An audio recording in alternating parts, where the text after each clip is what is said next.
Hello, my name is Marcus. I'm the compiler of a collection of therapy quotes entitled 1001 Windmills of the Mind, a collection of advanced self-help quotes taken what's often called the psychoanalytic or the psychoanalytic perspective, which long ago, as I understand, referred to by some, perhaps many, as philosophical medicine and narrative medicine. I just found this song this morning from WRIR, a volunteer radio station where all the DJs are volunteers, they don't get paid. And there's a very good show called The Motherland Influence. And the guy, he's been posting songs called Afrobeat, like 70s African music from the jazz scene or something like that. Kind of like this, called Zouk or something. So this is from the 90s, not just Africa, all around the world music channel. So I just found it this morning. It's called She Will Come, She Will Come. I couldn't find the lyrics, so I just asked the AI, well, what is the song about? And the AI said, oh, the song is about hope and denial. Hope and denial. Okay, hope and denial, good enough. So the song says, she will come. You know, like he has a real hope. Magical thinking, oh, she'll come. I really hope she said she'll come. She's gonna come. Yeah. You feel important. You think magic in a magical thinking kind of way. You preserve your magical thinking because you think it and she's like commanding it kind of. Oh, she's gonna come. Yeah, I know she's gonna come. So that's like a hope idea. But he's in denial because she's not gonna come. So I think that's what the song's about. So hope and denial. She's gonna come. Yeah, she's gonna come. We have another song by similar message. Was it Jimmy Delps or something? Yeah, she's gonna come back. I know she's gonna come back. Maybe a lot of songs have this message. Waiting, pining and pining. Oh, she'll come. He doesn't say if she'll come. He says, oh no, she's definitely gonna come. No, I know she's gonna come, but she's not gonna come. Hope and denial. So this is kind of like, it's amazing, you know, you take any song from any place. This is, the AI said it's French Creole. The language is French Creole, like a slang or something, like an informal French language, dialect in the Caribbean kind of Martinique area. So in those islands, that area in the islands, West Indies and all that, Martinique and all that. So this band in the 70s called Shango band or something. They had one or two albums, I think. So this is one of their songs. So yeah, so thanks to that excellent show called The Mother Influence by the WRIR.org kind of thing. I recently discovered them. Now there's an amazing show from there called Global A Go-Go. That's the best, hands down, the best world music show I've come across. Global A Go-Go by Bill Lipinetti or something. Now he passed away, but the archives are available. radio4all.net. Yeah, and in search, type in global space, and then go, you gotta put a dash. That's how I found it. And you'll get 20 years of archive. Most of it's there, I think. So you'll get, like, it was a 2-hour show every week, and for 20 years, a lot of great music. And some of the songs posted here in this soundtrack came from that Global Go-Go show. Now that he passed away and all that, so his buddy, doing sort of a parallel kind of thing, more focused on African music, was this one here called The Motherland Influence. And his other friend, there's the third one called Global Ambience or something.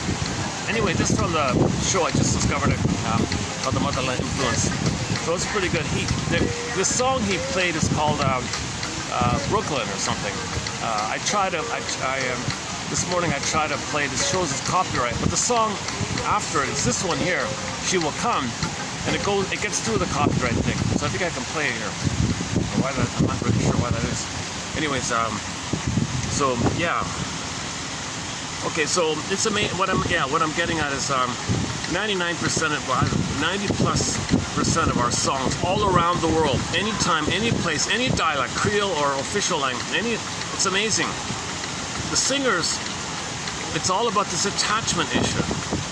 Most of our songs, tens of millions or hundreds of millions of songs, for Pete's sake, it's about our need for attachment, connection. Babies need to connect, attach, to go to develop the process. If it's secure, great. He has a sense of self, his relationship is mutual, companion love, and he's happy, and we don't have songs about it because there's no pain. Maybe there are a few songs about the joy of the creativity that people, doing fun things together. But most of our pain, it's funny, we don't write too many songs about that successful marriages, the happy marriage. Right? Most of our quote-unquote love songs are about transfer stuff, where we didn't get the proper attachment. That leads to transfer stuff. Now, in transfer stuff, you transfer the past need for love into the present. So you find somebody who reminds you of somebody who failed you, hoping to get a better outcome. So you only quote-unquote fall in love if they remind you of the past who failed you. So you won't fall in love with somebody who loved you, because that doesn't fit, it doesn't trigger. You're only triggered by the pain where you are one and you want to resume development. You want to pick up on development. So find somebody like your mother, psychologically speaking, mainly, and then the wiring flares up called falling in love, right? Cupid's arrow is just a sudden thing, just one look, and you feel the chemistry, the blissful euphoria called falling in love. And then you hope that person in the present who triggers the memory of the past, you're going to transfer the unresolved, unfinished business of the past to the person present. See the person in the present, an emotional reincarnation of the mother in the past, hoping to get a better past. Dysfunctional, right? But you don't know this, so you hope, oh, finally you're the one. So a lot of songs will be about the heaven and the bliss. Oh, you're the one, you're my everything. Oh my God, I'm so happy. I feel like bliss in heaven, all that. Okay, then that's the honeymoon days. And now nobody in the present can be your mother back in the nursery and undo and correct and give you the proper development that should have taken place. So disappointment, crash, ouch, you betrayed me, you failed me, I'm so angry. What's going on? You lied and all that. I can't believe it. You cheated me. So now you get all this anger. Now it's kind of understandable because you don't realize that you're talking about the anger from your mother in the past. You don't remember, so you recreate in order to remember. So if you're angry with somebody in the present, that's for you to know that you were angry back in the past like that. So it's kind of a setup, but it's not about the person in the present. The person in the present just triggered the past, and you chose that person to know the past, get your story, do the grieving process, admit that you didn't get your needs met, admit that mother didn't provide those needs, and it's called the mourning post. Then you can get out of the cursed jinx, wrestling with destiny, because if you're jinxed, trauma is a freezing thing. In the freezing thing, you're spellbound. You're bound. Trauma fixation. The fixation is a binding and spellbound, like a hypnosis circuit. Repeat, hoping to get out of it. It's spinning around 45 record. So you're replaying the past to the present, hoping to resolve, get better outcome. So this is the jinx talked about yesterday. So we covered another song recently, also from that show, WRIR, a German pop song called Just Visiting. So the woman was abandoned by her mother. So I went through, yeah. That's funny that the short based on that discussion got almost over 100 views in the short section here. The most popular short I posted here. Are you hearing me okay with the wind? Hang on a sec. Let me double check the fan. Oh, sorry, let me check the fan here.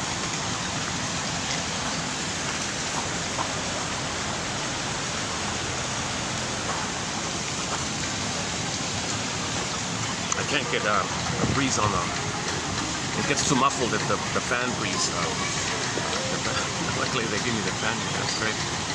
These guys are great, yeah. I'm surrounded by kids and families and things, so it's a little awkward. Okay, let's keep going. Okay, where are we? There's some extremely highly overprotective parents because the kids are playing to my side there, so the parents are staring at me or something. I'm Jesus Christ, leave me alone. You already took a photo and filmed me on the camera, watching it a little over the top like that.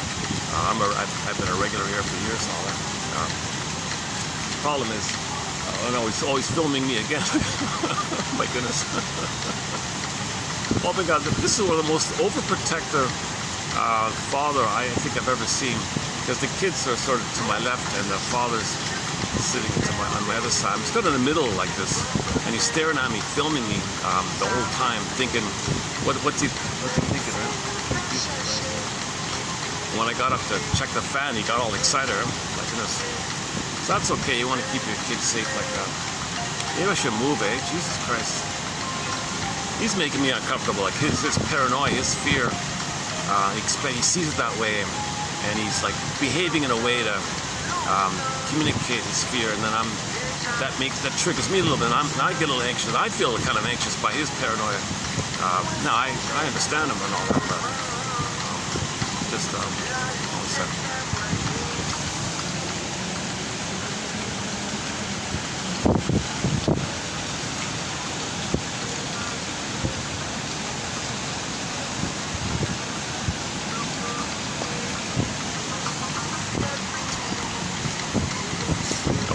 the mother came across to check on them. All right. Jesus, can I move somewhere? Where can I move here? Come on, kids, go back to your parents. Just kidding. Where else can I go? Oh, hang on a sec.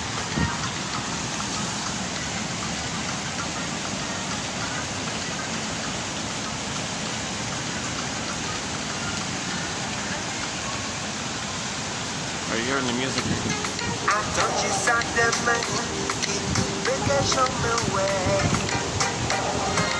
il y a un monde qui a souffert, qui a cherché, il y a un monde qui a espéré, en check.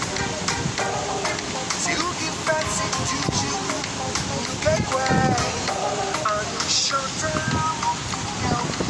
Can I make this sum down here? Okay. Okay, so the song's about, so we were talking about attachment theory. Babies need a secure attachment style. In the safety of the security, basic trust, he can blossom and have in his mind a sense of self, distinct and separate, differentiated, separate from other, as a sense of self by this. But at the beginning, it's fused, overlapping circles. When he feels safe, he differentiates, and then he develops a sense of self called separation and individuation like that. So in the mind, you want that separation where you have a sense of self distinct from your mother being a person, you're a person. That's the map in the mind you want. That's normal development. Secure development allows this kind of status. And when you have a distinct sense of self and a feeling self, ontological self, vital self, core self, okay, that's what animates when you out of the fusion, out of the blissful thing like that. Then you have all the capacities, the vital self, the true self, the real self like that.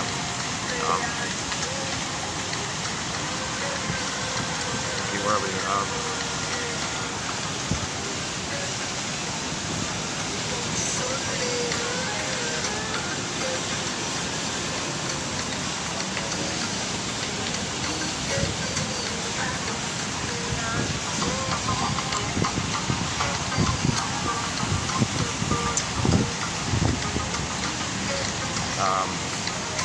Yeah, no, it's security guards and cameras all over the place, but there's still people doing it. Yeah. I'm in one of the nicest kind of places here. Okay, a little awkward here today with all the kids running on me here, and the kids and the worried parents buzzing around me or in front of me here. Let me settle down now. Okay, I should have gone to the park, the main park. Okay. Secure attachment style. So the safety, rhythm of bliss, rhythm of safety, mother's attunement, mother's entrainment, rhythm of bliss, mother sees, accepts, soothes. It's all rhythmic. In the safety of this two is one phenomena, skin to skin, mother sees, recognizes. So you get the general spirit. Baby feels safe. Then he can develop. The development itself, the sense of self, out of the fusion that's there in the beginning. That sense of self is everything. It's all about this. This is our home with them. The whole Odyssey is about finding home with them. So in Ithaca means home within, the sense of self. Ithaca means sense of self. The home within is your sense of self, your vital self, your core self, your true self, your real self, your embodiment, your feminine, your feeling self. Okay, from this I, this core I, this vital I, okay, they have all the capacities. Okay, so eye to eye relating, mutuality, present to present, companionship relating. So people are people, so you don't use people as somebody in the past to correct the past. You can be in the present, they're in the present, and something new, the third, the we, hence the two. Okay, with the I, hey, you know what's unique about you, you express what's unique about you, the blue jay of happiness, the bluebird of happiness. Everybody's unique, so express it. That's meaning and pleasure, the path of the heart to express what's unique about you. Great spirit makes everyone unique. Nature's greatest miracle, everyone's unique. Never, like the self-help author Og Mandino says, never in all of history was there ever anyone just like you. Never in the future will there ever be anyone just like we're all unique. Plus the backdrop of it all, so odds of anybody being here are 1 in 400 trillion. So we're all like chosen like this, and we're all at this unique quality. We're going to express. Now trauma suspends it, puts it on a hold. In trauma, okay, Ithaca, Penelope, far away. Okay, Snow White in a coma, Rapunzel in the tower. The score gets pulled down. Okay, the princess morph bird flies away. So that's it's kind of like lost or exiled, so to speak. Okay, so this is the quality that we lost our vital self, which would allow the uniqueness of our vital self to express blue jay path of meaning. This vital self is called the serene, inexhaustible fullness of being. I feel joy, so that's the joy idea. Okay, now you need an I to admit losses. There are losses, so play the song by the singer Von der Shepherd, all the joy flutes with praise 100 tears away. So you can admit a loss. I felt the loss, I was a reality. It was a loss. You feel pain, then you express the grief, mourning, it's like that. And then joy comes back. Joy runs the console. Joy is the primary animating quality. It's called the hum. It's the feeling real alive quality. It's a vibratory, warm feeling called your home, your Ithaca, your Venus, your embodiment. Trauma, that's all suspended, exile. The result is you feel kind of empty. The image is the Greek myth, the crack, the earth mist core gets pulled out over the swoon. Dickinson calls it the swoon. Okay, the numbing of the pain, disassociate the swoon trance, swoon, numb. Okay, there's a pain so utter, it swallows substance, then the person goes into a swoon. The endorphins numb you like that. Now you're kind of in a trance, stupor, disassociated state. It hypnotizes you, it stuns you. And now inside is the pain of this. Now to get out of the pain you repeat, but you're living like a little gap like that. So you're living like she said in the song, like a TV screen, but you're repeating. So she was abandoned, so in a dream, she relates to people like it's a TV screen almost, but she does the abandoning to repeat the 45, the only tune she knows. So she identifies the aggressor, finds fellows to reject. Okay, conveyor belt, next one reject, and it's all like a bit of a trance. If any fellow shows emotion or feeling or oxytocin, she abandons them, get out, because that's what happened to her. She wanted to connect, she wanted the mother said no. So she identifies the mother, finds men to play her, and does to them what was done. And this, okay, discussed yesterday from that song, just visiting some pop diva, some rap singer from Germany called Selene or something. Also from the WIR channel. So we discussed that recently. So a recent point highlighted in this channel is the spell bound. You're bound. Put a dash with the spell and the bound. So you're bound. Your spell, like a spell. You know, trauma puts a spell on you, and the spell is you're going to go through life, repeat the 45. Okay, every neurotic is a music enthusiast, but he only has 145. He carries it with him everywhere he goes. Okay, with never-ending fiery ardor. If Berger says, one of our mentions, Edmund Berger, with never-ending fiery ardor, you reel off, you play off, you spin off, you recreate. The metaphor means in the present. You follow the traumatic script, you follow the imprint, the pressing. Okay? It's no time in that brain. You're hypnotized to replay the record. Hypnotized to play the record. So you go in trance, new situation, play the record. Trance, go through life, play the record. Trance, so that's the conveyor belt idea. What's on the record? Okay, you can play it two ways. The more benign ways, mother hurts you, so you play the record by coaxing people to reject you, finding people to reject you, expecting it, coaxing it, seeing it that way, make self-fulfilling prophecy, make it happen, they reject you, because you're playing the thing. The more disturbed way, the way more painful is called the fancied identification aggressor, where you play the aggressor. So others play you, and you fantasize that they're you, and you're the mother who did the rejecting, and you're the mother who does the rejecting, but they play you. So since they're you, and you're the mother rejected you, and you're her, and they're you, okay, that means you reject them because they're you, and you're the mother who rejected you, and you're the mother who rejected you, and they're you. Okay, follow me? This is called negative magic gesture. Okay, nonsense. You got 20 lifetimes rejecting people. It doesn't undo that mother rejected you. But that's the thing. You're spellbound, hypnotized. Like your hypnosis, right? Go to life in a stupor, like in a trance. So this is the spell we're in. This spell, we're bound to the spell known as fixation, trauma fixation. So we're fixated, like a thorn idea. Okay, in the Kirikou, in an animated film called Kirikou and the Sorcerer, a very good image where the little boy Kirikou pulls the thorn from the woman, and she's screaming, and she's relieved, she's free. So we want to be free from this trauma fixation, this being spellbound to this. Freud calls it destiny neurosis. Means the destiny is you're going to repeat the neurosis. Neurosis is the petrification of a conflict that's suppressed. Press on a 45, destiny neurosis, you create in the future the past. Every present is a reliving of the past. You're not living in the present, you're reliving the past, recreating the past. You're reeling off the past in the present, hoping for a better past, hoping to give others love in the past. Okay, so let's go back to this song here. So it looks like the guy had a girlfriend, she left, and he's waiting, hoping they'll come back. So that's a fantasy bond idea, and he can't grieve, so he's denial. So let's say let's go with the denial idea. he's not accepting that the girl's gone. No, she'll come back, she'll come back. I feel important. I'm going to command her to come back. Come back, come on, girl, I'm thinking about you. Come on, come back, come back, come back. So she's in denial. So that's one way, that's part of the grief process. You're in denial. He's in shock, denial. No, she'll come back. But if you have a sense of self, the reality, it's this verdict of reality that makes the work of mourning so difficult. So you got to admit the reality. I felt the loss. Got to be I there. Okay, if you don't have that sense of I, you don't admit a loss. You know, oh, she'll come back. She'll come back. There's no I. You're empty, and you're just waiting because she's the resumption of your development. She needs to maintain the fusional place. Babies are in a fusion with the mother. In the fusion, okay, after a period of time, 18 months, you're out of the fusion. But you're in the oneness phenomenon, okay, called narcissism, primary dependency, primary narcissism. You're in a oneness state up until 18 months ballpark. And if you feel safe, okay, reality kicks in. You're distinct person in the map of the mind, theater of the mind, person to person differentiation. And then things are a little better. After 18 months, it's more about learning what's unique about you, trial and error, rapprochement phase, experimentation, trial and error. And then finally at age 4, you're quote unquote more or less considered at home. It's like a psychologically born at home idea. Nobody has a perfect psychological birth, but you have a general sense of feeling in the present. You're loving in the present, using the gifts and the capacities of the real self, the true self. So Masterson has a list of all the capacities of the real self. One of our mentors, Masterson. Oh yeah, his name's gonna, the quote I'm gonna mention today, they mention Masterson as well, so we'll get to that in a minute.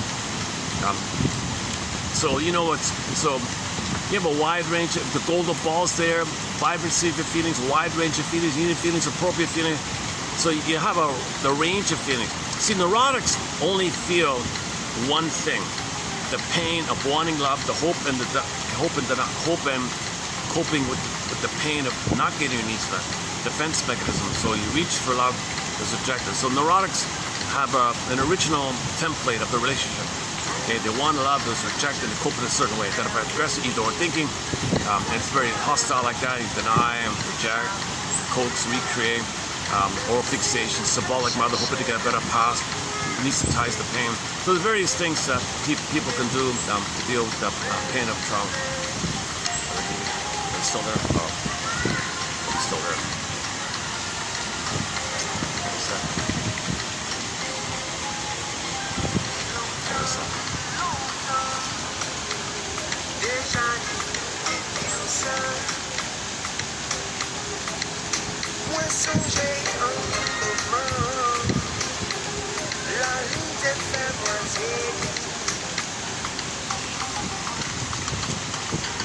You know, when I started the video, and there was no one around, and just as I started, then all the kids came up, and all the parents started filming me and watching. So all this happened just when I had I arrived 10 minutes later, I would look for another venue maybe.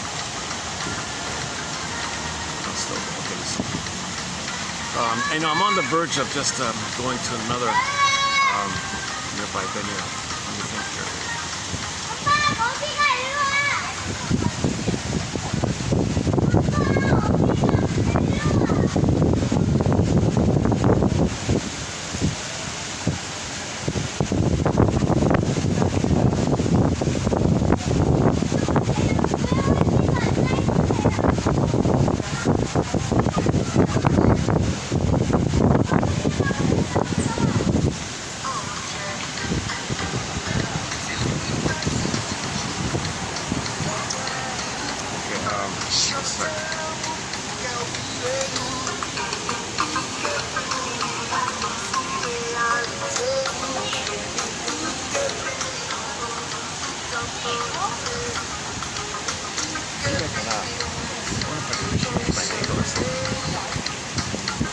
Best angle. It gets worse if I see, for privacy. I don't want to get people on the camera now. Okay. That's as usual. There's little delays and hiccups in my delivery here. I have anxiety, plus I do these in public kind of thing. But I want to get the quotes out, so stay tuned. We've got some quotes on a little bit about the trauma in general. A couple of quotes on trauma in general. one or two about the BPD phenomenon being relational PTSD. So BPD, that's a separate topic, but we can also, it's also referred to as a kind of a relational trauma. You got to think of it as a trauma more about the relationship, painful dynamics in the relationship, double binds, and you only get relief after the pain and the chaos and soap opera. So they got to recreate that all the time. So drama with the mother, drama all the time, short-term, intense relationship, knowing don't know who they are, create chaos. So these are difficult protocol, hard to understand because they're always dealing with what's pressed on the 45. The 45 is mother, I need a connection, pain, fighting back and forth to mother, and that's on the record. So the connecting is fighting. So in the present, they just fight, and that's their sense of connection. And in the fighting, got stress and relief, stress relief. So that they only feel some relief after the fighting. So they crave fighting to feel some kind of pain relief all the time. It's a little chaotic like that. So that they're very famous in the books. The shrinks are always talking about this being a unique, distinct kind of phenomena called the BPD dynamic. So we got a couple of quotes on the BPD, and just a little bit about Miss Patricia something as a quote about listing some of the things that shrinks do or therapists do in the therapy process: clarification, confrontation, bringing things to your attention. Confrontation just means make it aware, like why would you do that? So now they're not in denial. Confrontation means you say something to somebody, and now when they do it, they can no longer fool themselves. They're aware of it. So confrontation means, okay, you're doing something you're not aware. I'm going to bring it to your attention, quote unquote, confront your denial. And now when you do it, at least you're aware of it. So like, why would you do that? Oh, son of a gun. So at least now, when they do it, they know why they're doing it. Maybe they can answer themselves like that. Well, versus interpretation, the shrink just gives you kind of like an interpretation of making your unconscious conscious. But they can rebel. They can interpret it as you criticizing them. So it's better. So sometimes confrontation is good because it's just like the client gives the answer. So he gives the answer. So that's something from him versus the shrink giving an interpretation, and that's meant to ideally the person can absorb it or learn to think about it or reflect on it. But so there's two ways. And the clarification, third one is just it's like a light, super light version of confrontation. I noticed yesterday you said A, now today you're saying B. Just a little clarifying. I noticed you said that, and now you're saying that. It's not a confrontation, just clarifying something. Just bring it to the awareness, and that might be helpful. That's a mild thing. Confrontation is more directing. Well, you do this, and you have pain, and why would you do it? Knowing you're going to recreate the pain. Why would you give yourself pain? Oh my God. So now they do it. I'm giving myself pain. Why am I doing it? And then they answer why they're doing it. Versus just, and then the third was interpret. So that topic is coming up by Miss Patricia Laughlin, or no, not Laughlin, another one. Laughlin, yeah, we have some quotes by a guy named Laughlin. Mirror defense. A guy named Laughlin in our collection has a thing called mirror defense. Projection is a mirror defense. Something about you don't want to know, put it outside like a mirror, look in the mirror, see what's within. So the AA people say, oh, you're looking for faults, are you? Oh, if you're looking for faults, there it is in the mirror. Oh, just look in the mirror. Oh, you're looking for faults, are you? Oh, just look in the mirror. Oh, you'll find it easily. Oh, you're looking for faults, are you? Oh, just look in the mirror. You'll find it easily. So it's projection, mirror defense. So you don't want to know something where you put on someone else, but it functions like a mirror to know what's with them. But that's the activity. You want to know what's with them, but people just put it out and don't realize it's with them. So look in the mirror. It's with them. Man in the mirror. Right? I mean, look with them. Projection or projection screen. And 10,000 years ago was the. Okay, never mind. All right, that's so that's our schedule for today here. Mixed in with some interruptions. And I don't know. I think these two families are so worried about they got the staff hovering around the kids to making sure they're fine. They're fine. The kids are laughing and playing and all that. They're fine. Jesus. See, they might be projecting themselves. Like maybe they're kind of like doing criminal kind of things or something, and they assume that or something, or maybe it's just like, where's the line between giving your children freedom, letting them play and have fun, versus hyper carefulness about it. Or the kids can interpret, oh, my parents love me and all that. They're making sure I'm safe or something. But I end up feeling a little, some of this, in the middle of this dynamic here. I'm still thinking about where I can go here. I could try upstairs. See, I can't go upstairs because that's right above where the families are. Right? Oh, a second. Oh, there they come here. Oh, a second.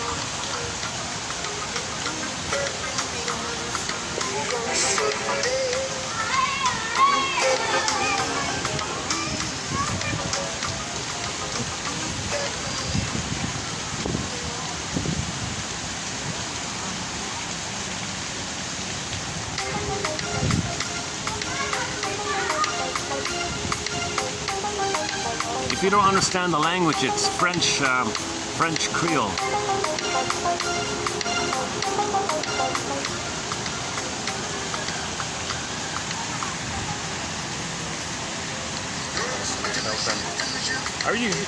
I can barely hear it. I don't want it to be too loud. All right. Yesterday's video done here was not bad. I posted like 20 shorts, some good ones in there. One was very popular about called the Playgirl. Look at the short beginning with the Playgirl, or the conveyor belt, right?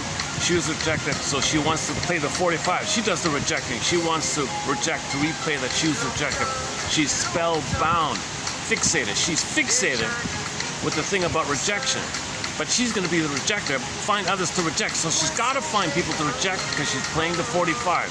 Okay, every new situation, play the 45. Repeat, repetition compulsion.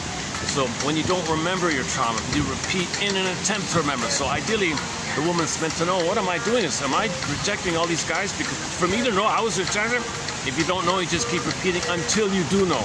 All right. Okay, this song here, yeah, Hope of Denial. So if the protagonist in the song has some sense of self, he'll come to his senses and cry it out and accept the loss. She's gone. She's not coming back.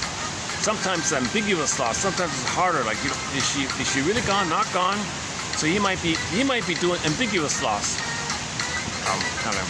Now, if she's really gone, and you know he's not going to get it back, you might still be waiting. Denial. You can't admit him. So his friends got to say, look, dude, she's gone. She married someone else. She moved. She's not interested. No, she'll come back.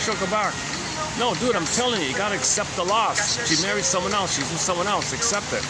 If he has a sense of self, okay, that's a loss for me. Okay, then he can release the stress about it, and then he's okay like that. If he doesn't have a sense of self, he can't release the stress. So if you can't release the stress of it, you maintain the denial and the fantasy hope that she'll come back. She'll come back. Don't worry.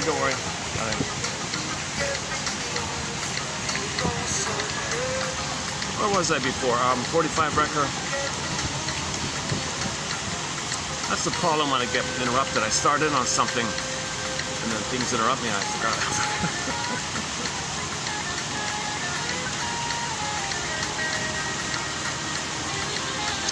In that case, let me read some of the quotes here. Okay. So this is So let's begin with today's quotes here. All right. So yeah, 1994 from Martinique. The band is called Shango, the Shango band. The song was called Okay Bini from the Martinique Island, Caribbean somewhere, 1994. Their big hit is called Brooklyn. Okay. It's a funny song, the Brooklyn song. It's a duet or some kind. Okay, so let's begin here. All right, the conventional.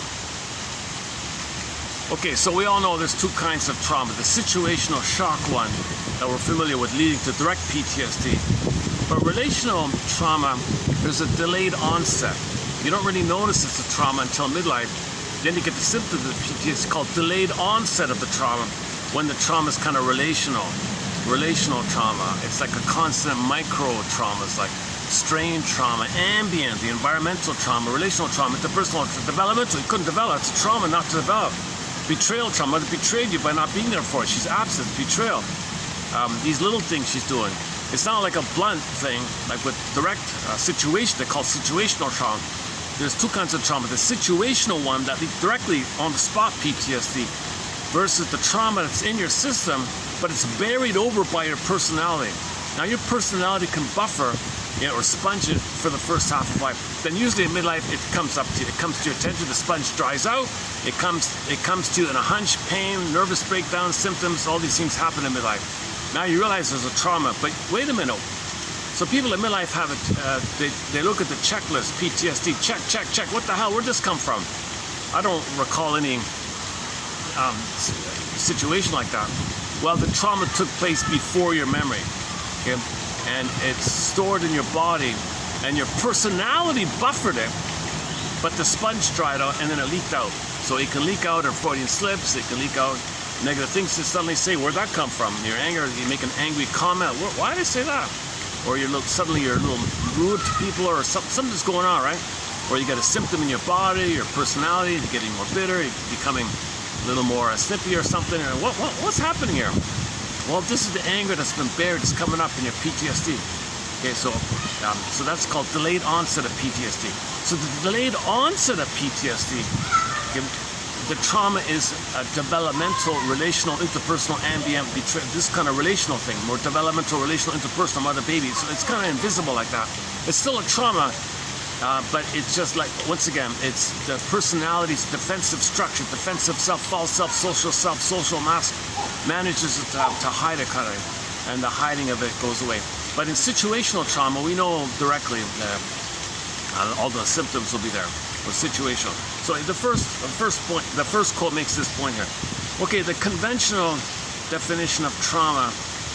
Okay, this is an older book, whatever. This is an older book. So, okay, the conventional definition of trauma is incomplete because it focuses too much on situational events, on bad things that should not have happened.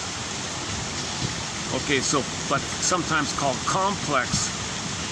Trauma. For complex,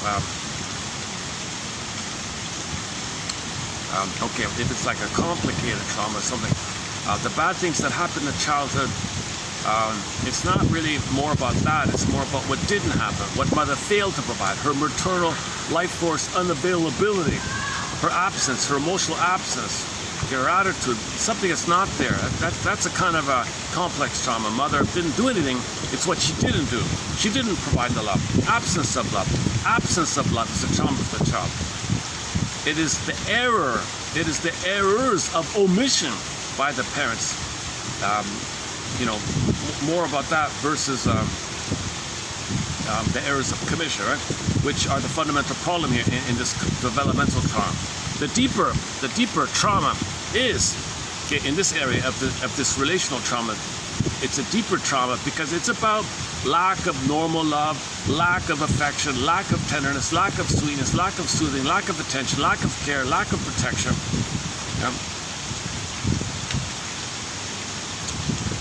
Okay, so the trauma is not being valued to your parent.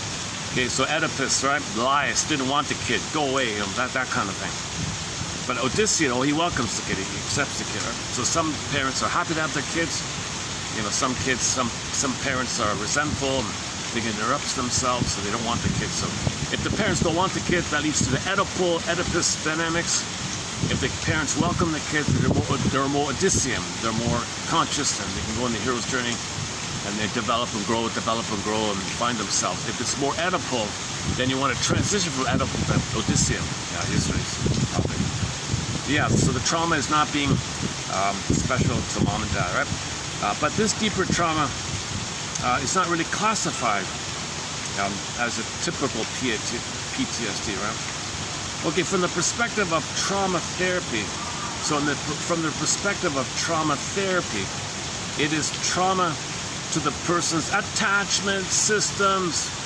Yeah, attachment trauma. So now we're talking about attachment trauma. Attachment trauma, it's different. There's a whole different therapy mindset with attachment trauma.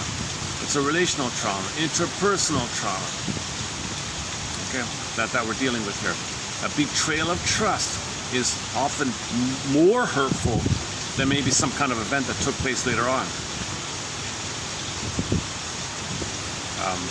So in the end, no summary definition of trauma has much full utility. So our definitions of trauma are still a work in progress, it says here. This is an older book, by the way. Okay, trauma is a complex interaction of external events and the person's response to them. Okay, so trauma is a complex interaction of external events and your response. That's key here. Your response.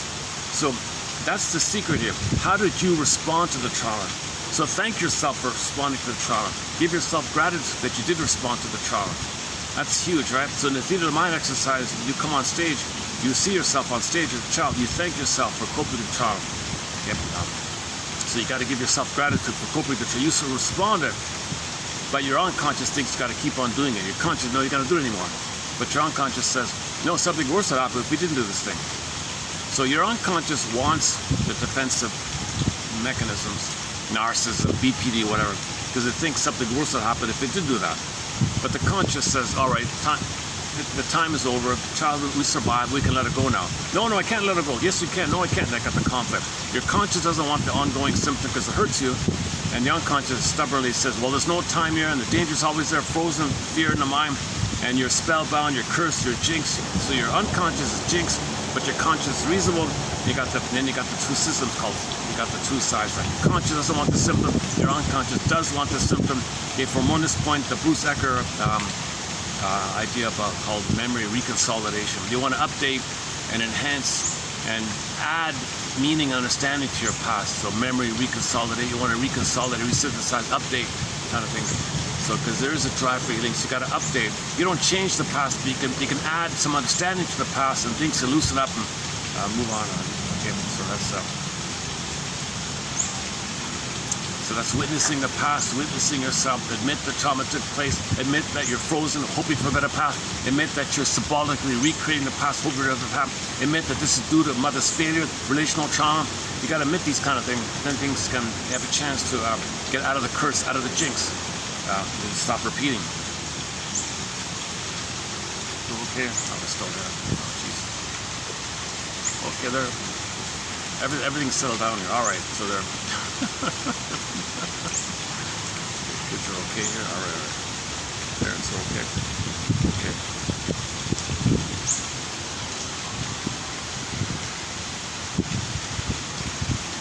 Maybe I should go that way.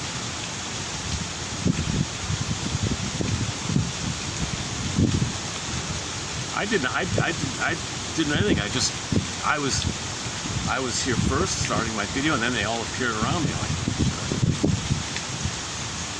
okay, now they're still around me. Okay, let's go on here.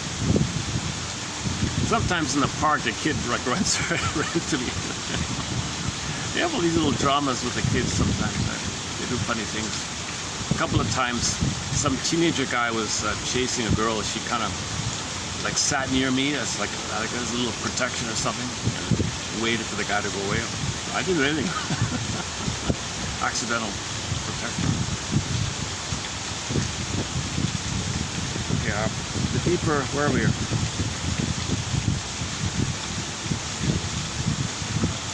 Yeah, kids need a happy childhood. They need to explore and try things out. They need happy memories. You know, they need.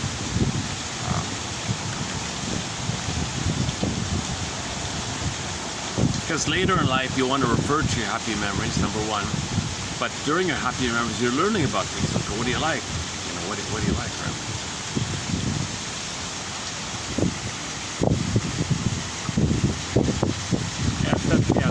It's two intact families, so they're doing it very well. So near me there are two intact families, both father,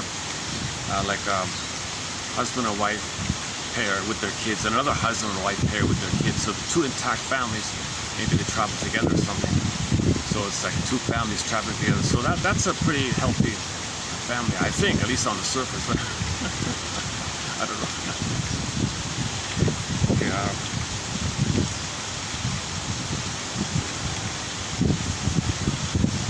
Okay, so there's no perfect definition of trauma. We're still struggling with this.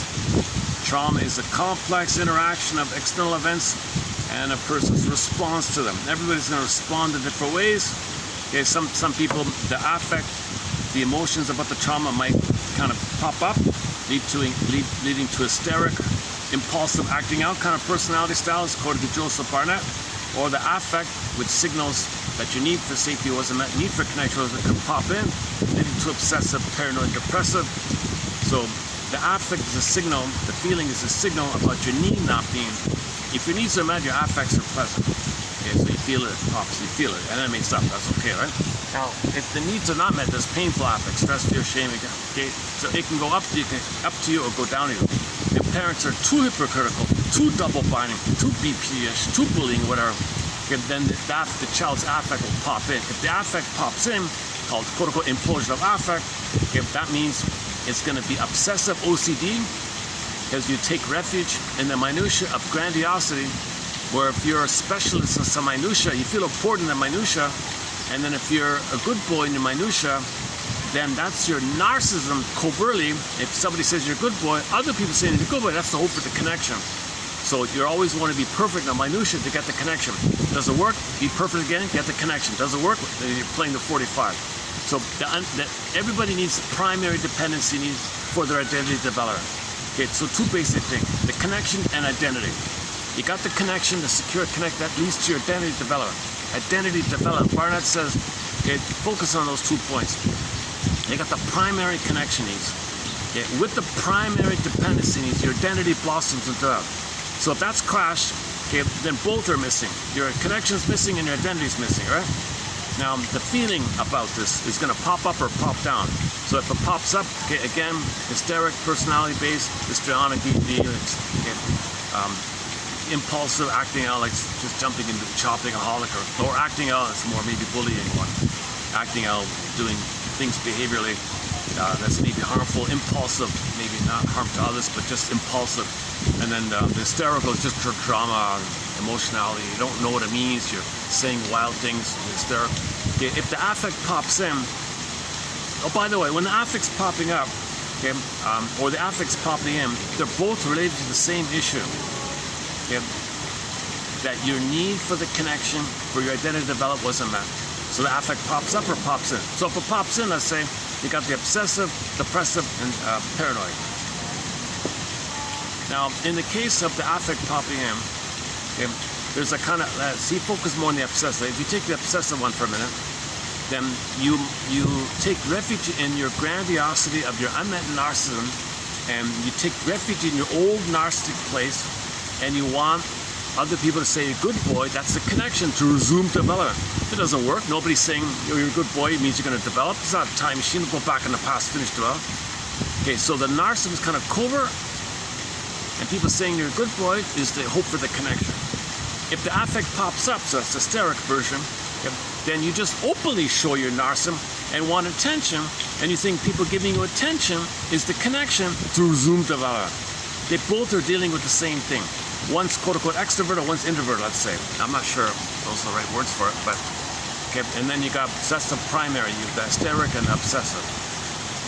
And so they're both dealing with the same kind of thing. So Barnett's got a different model. It's simplified, it's kind of concise, it's manageable. I kind of like it, actually. It's better than, I prefer it to the Enneagram. So 6 personalities, 3 based on affect popping in, 3 based on affect popping out. Okay, once again, affect popping out, okay, impulsive, acting out, and hysteric, and the variations of those 3. And again, the affect popping in, imploding in the body, okay, depressive, paranoid, and obsessive. Obsessive and paranoid are very linked together. There's a little overlap with the obsessive and the paranoid. There doesn't have to be. But again, the main issue is both are dealing with unmet connection and development frozen. So when real needs are not met, you've developed a trance, spellbound, okay, you're in a swoon and you're repeating the failure of it. So the way to repeat the failure of it, well, if you take minutia in the obsessive one or paranoid or depressive one, then you hope other people's response to you will be the connection. You do it covertly, overtly affect popping up, okay, that's the dramatic stuff, then you hope people are paying attention, noticing you, that's the connection.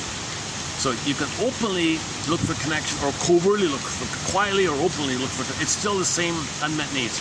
It's just based on the affect popping in or popping down. If it pops up, it's crude, you don't know what it means, so it's hysterical like that. If it pops in, it's just too painful to even have it pop up, so you just pop it in. Okay, go to Joseph Barnett. We did a 9-video special run on the work of Joseph Barnett. Excellent material, no books, just some articles. Plus, as a bonus, we did an excellent 6-video special run on the work of his wife, Lynn Forrest. So bundled up, okay, 15 articles from this power couple, Lynn Forrest and Joseph Barnett. Those 15 articles, okay, they're so excellent. They were issued a Golden Windmills of the Mind Award a couple of months ago. Excellent material. So we have I think 25 Golden Windmills of the Mind Award issued already. One went to that. One went to those 15 articles, no books. I've said it before. If those 15 articles can be put into a book, that's a great book, I think. But you'll find the best quotes from Forrest and Barnett here. Unknown couple from the 60s and 70s. They were very popular. They were flying around the world giving lectures, and very human, very holistic, very smart, sharp couple like that. So we have about the marriage between. They do one about the marriage between two obsessives. Oh boy, a marriage between a hysteric and an obsessive. Very interesting, and many more. The wife, Miss Forrest, runs through the Oedipus story, the metaphor of that. And Joseph Barnett applies this little model, I guess, to other areas of society like that.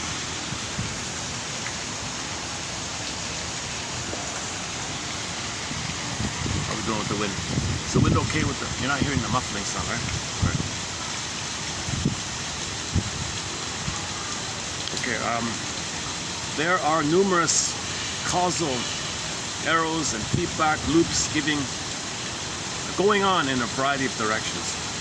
There are risk and protective factors from the past, present, and future at biological, psychological, social levels.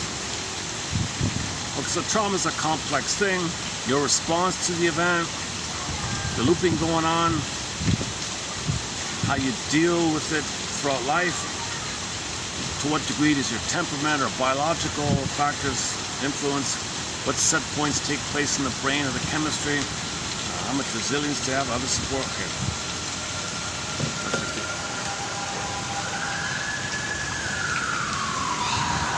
Let's just leave it there.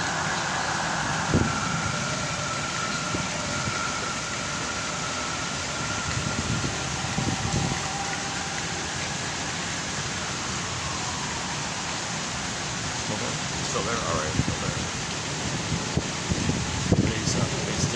Today's Thursday.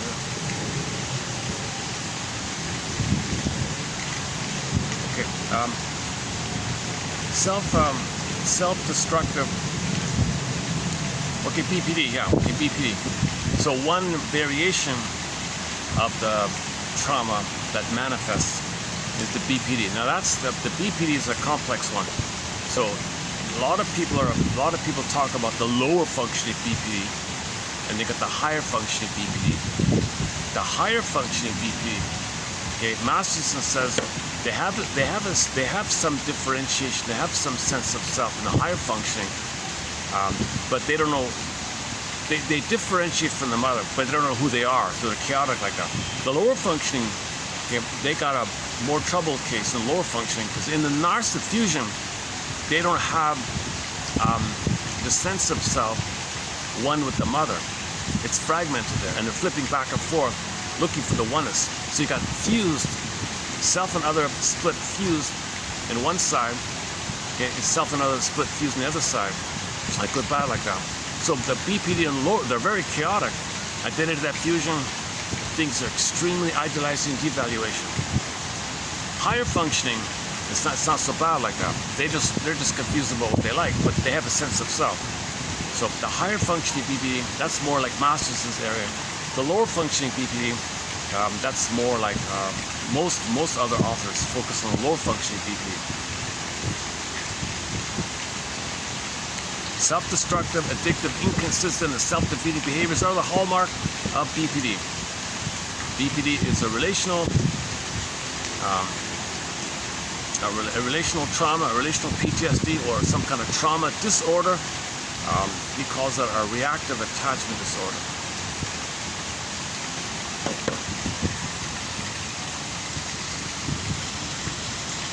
Okay, hang on. Let me change pages here. Let me go to this other one here.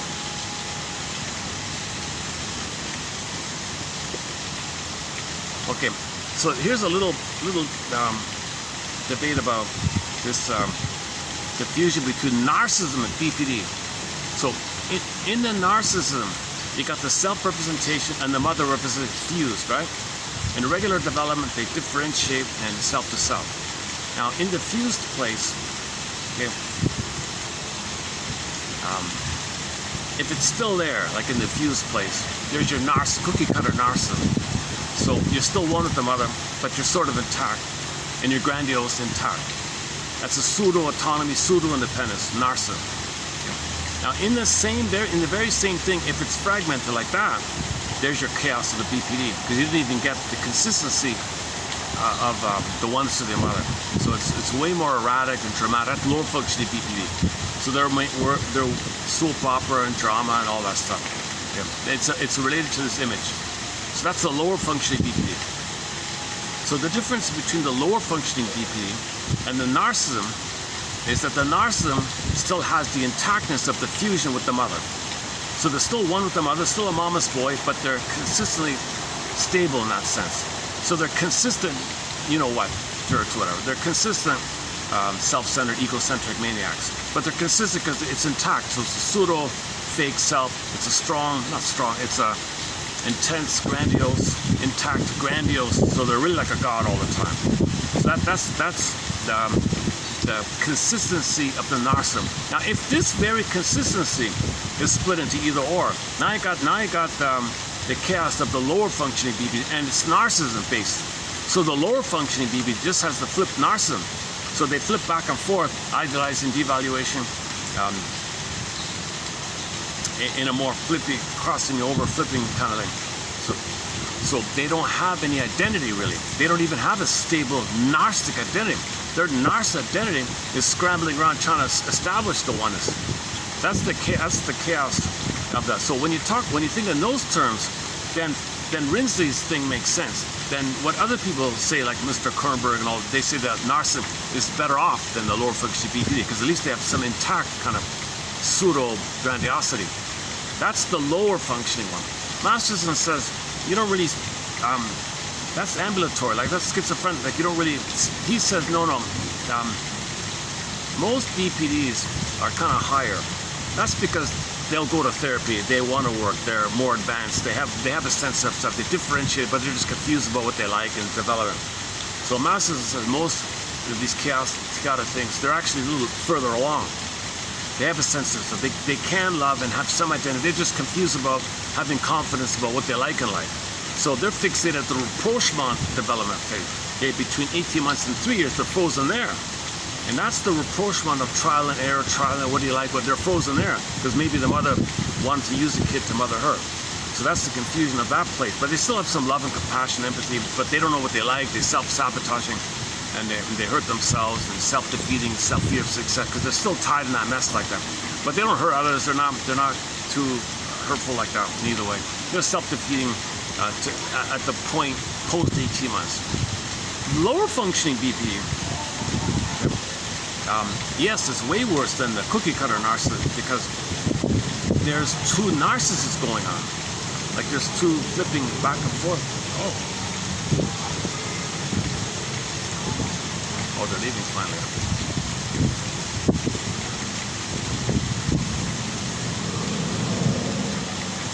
Why didn't the staff tell me there was a kind of a group there like that?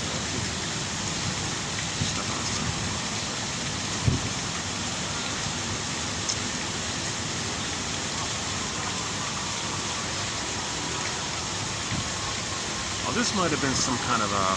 I see. This might have been some kind of a anniversary party or maybe an engagement. No, they have kids, so it's not a wedding or maybe it's like an anniversary party or something. I don't know what it is.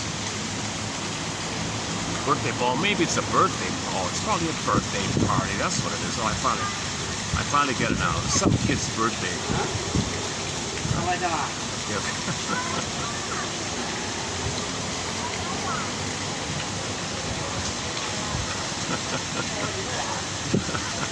The kid drew a green elephant on this paper. It's funny about that with the kids. They're just trying out different things. So parents really got to say, look, that's amazing. Look at that. You drew a green elephant. And elephants do have a greenish, grayish, right? Greenish, like it's reasonable, right? Like, don't punish a kid for. Like some parents will say, you crossed that out. Elephants are gray. Here's a gray marker. They're not green. Oh my God. He'll give up. Miss Woodman said that. She said she was a kid. She was punished for drawing something the wrong color. The mother, the teacher shouted at her, and she said she never touched art for 50 years. Finally, in her 50s, she picked up a color book and started painting again. Like she was so afraid of picking up a color pencil or something. So parents are very cruel. I think teachers can be very cruel. See, narcissist teachers will just shame the kids the way they were shamed. They're blowing out steam. So you don't want narcissists in the school because all they do is shame the kids the way they were shamed. They feel better about themselves, shaming the kids. So every year they shame the kids, they feel better, but replay the record. They were shamed, shame the kids. Next team comes in. Next term, shame the kids, they were shamed. They're just playing the record. Some teachers are very narcissistic and they spend their whole lives just shaming the kids. And half these kids are angry and don't learn.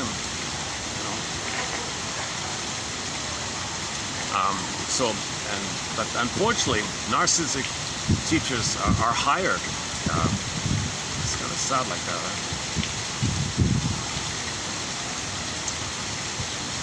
Okay, okay, so this is a bit of a new point, a bit of a new focus here on the difference between, or some clarification about why some people say narcissists are better off than BPDs. That's if you do this. Okay. Rinsley believes that, okay, the separation process, okay, you're supposed to separate from the mother, right? Disengage from your mother, right? Of narcissistic personalities was arrested. Okay, so narcissists did not separate from the mother. It's arrested development. Okay, so narcissist looked at the pool of water, just sees himself, waiting for mother to appear, never appears, still one there. You never separate from mother. You only separate from mother when mother's there to see you. Then you separate when you're seen by her, mirrored by her, accepted by her. But you're waiting and waiting and frozen there. So narcissists are still one with the mother in the mind, right?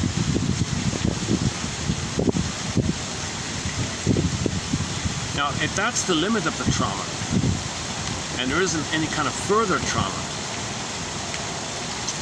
then he'll be a pseudo-adult with an immature, unseparated character structure. Okay?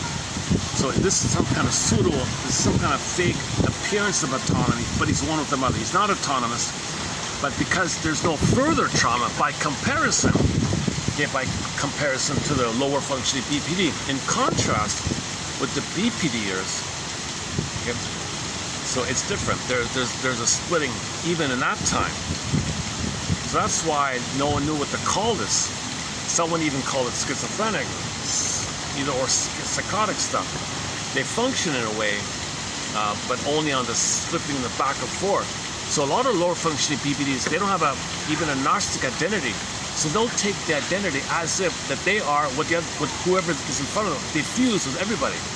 So they're talking to person A, they think they're that person. A minute later, they talk to person B, they think they're that person. Or they can flip it. They'll think that the other person feels what you feel. They want the fusion. Or they'll think that they said what they said. Okay, next person, they flip it around, back and forth. So that's identity diffusion. Okay, and then they can sometimes, as if they think that they are that person. What? Other people are freaking out. I said that. No, I said that. You think you said I said that. They think that they are the other person in a way, right? And if you feel something, you feel something, and they react to the way you feel because they're trying to create diffusion. They want to create diffusion to have the fulfillment of fusion. You see, they want to put the two halves of the broken fusions together to have a two overlapping circle fusion. Whereas the narcissism, they're frozen at the two overlapping fusion. So imagine two coins pressed together, okay? That's the narcissist. The BPD, the two coins are kind of like divided in half, and they want to get it back together.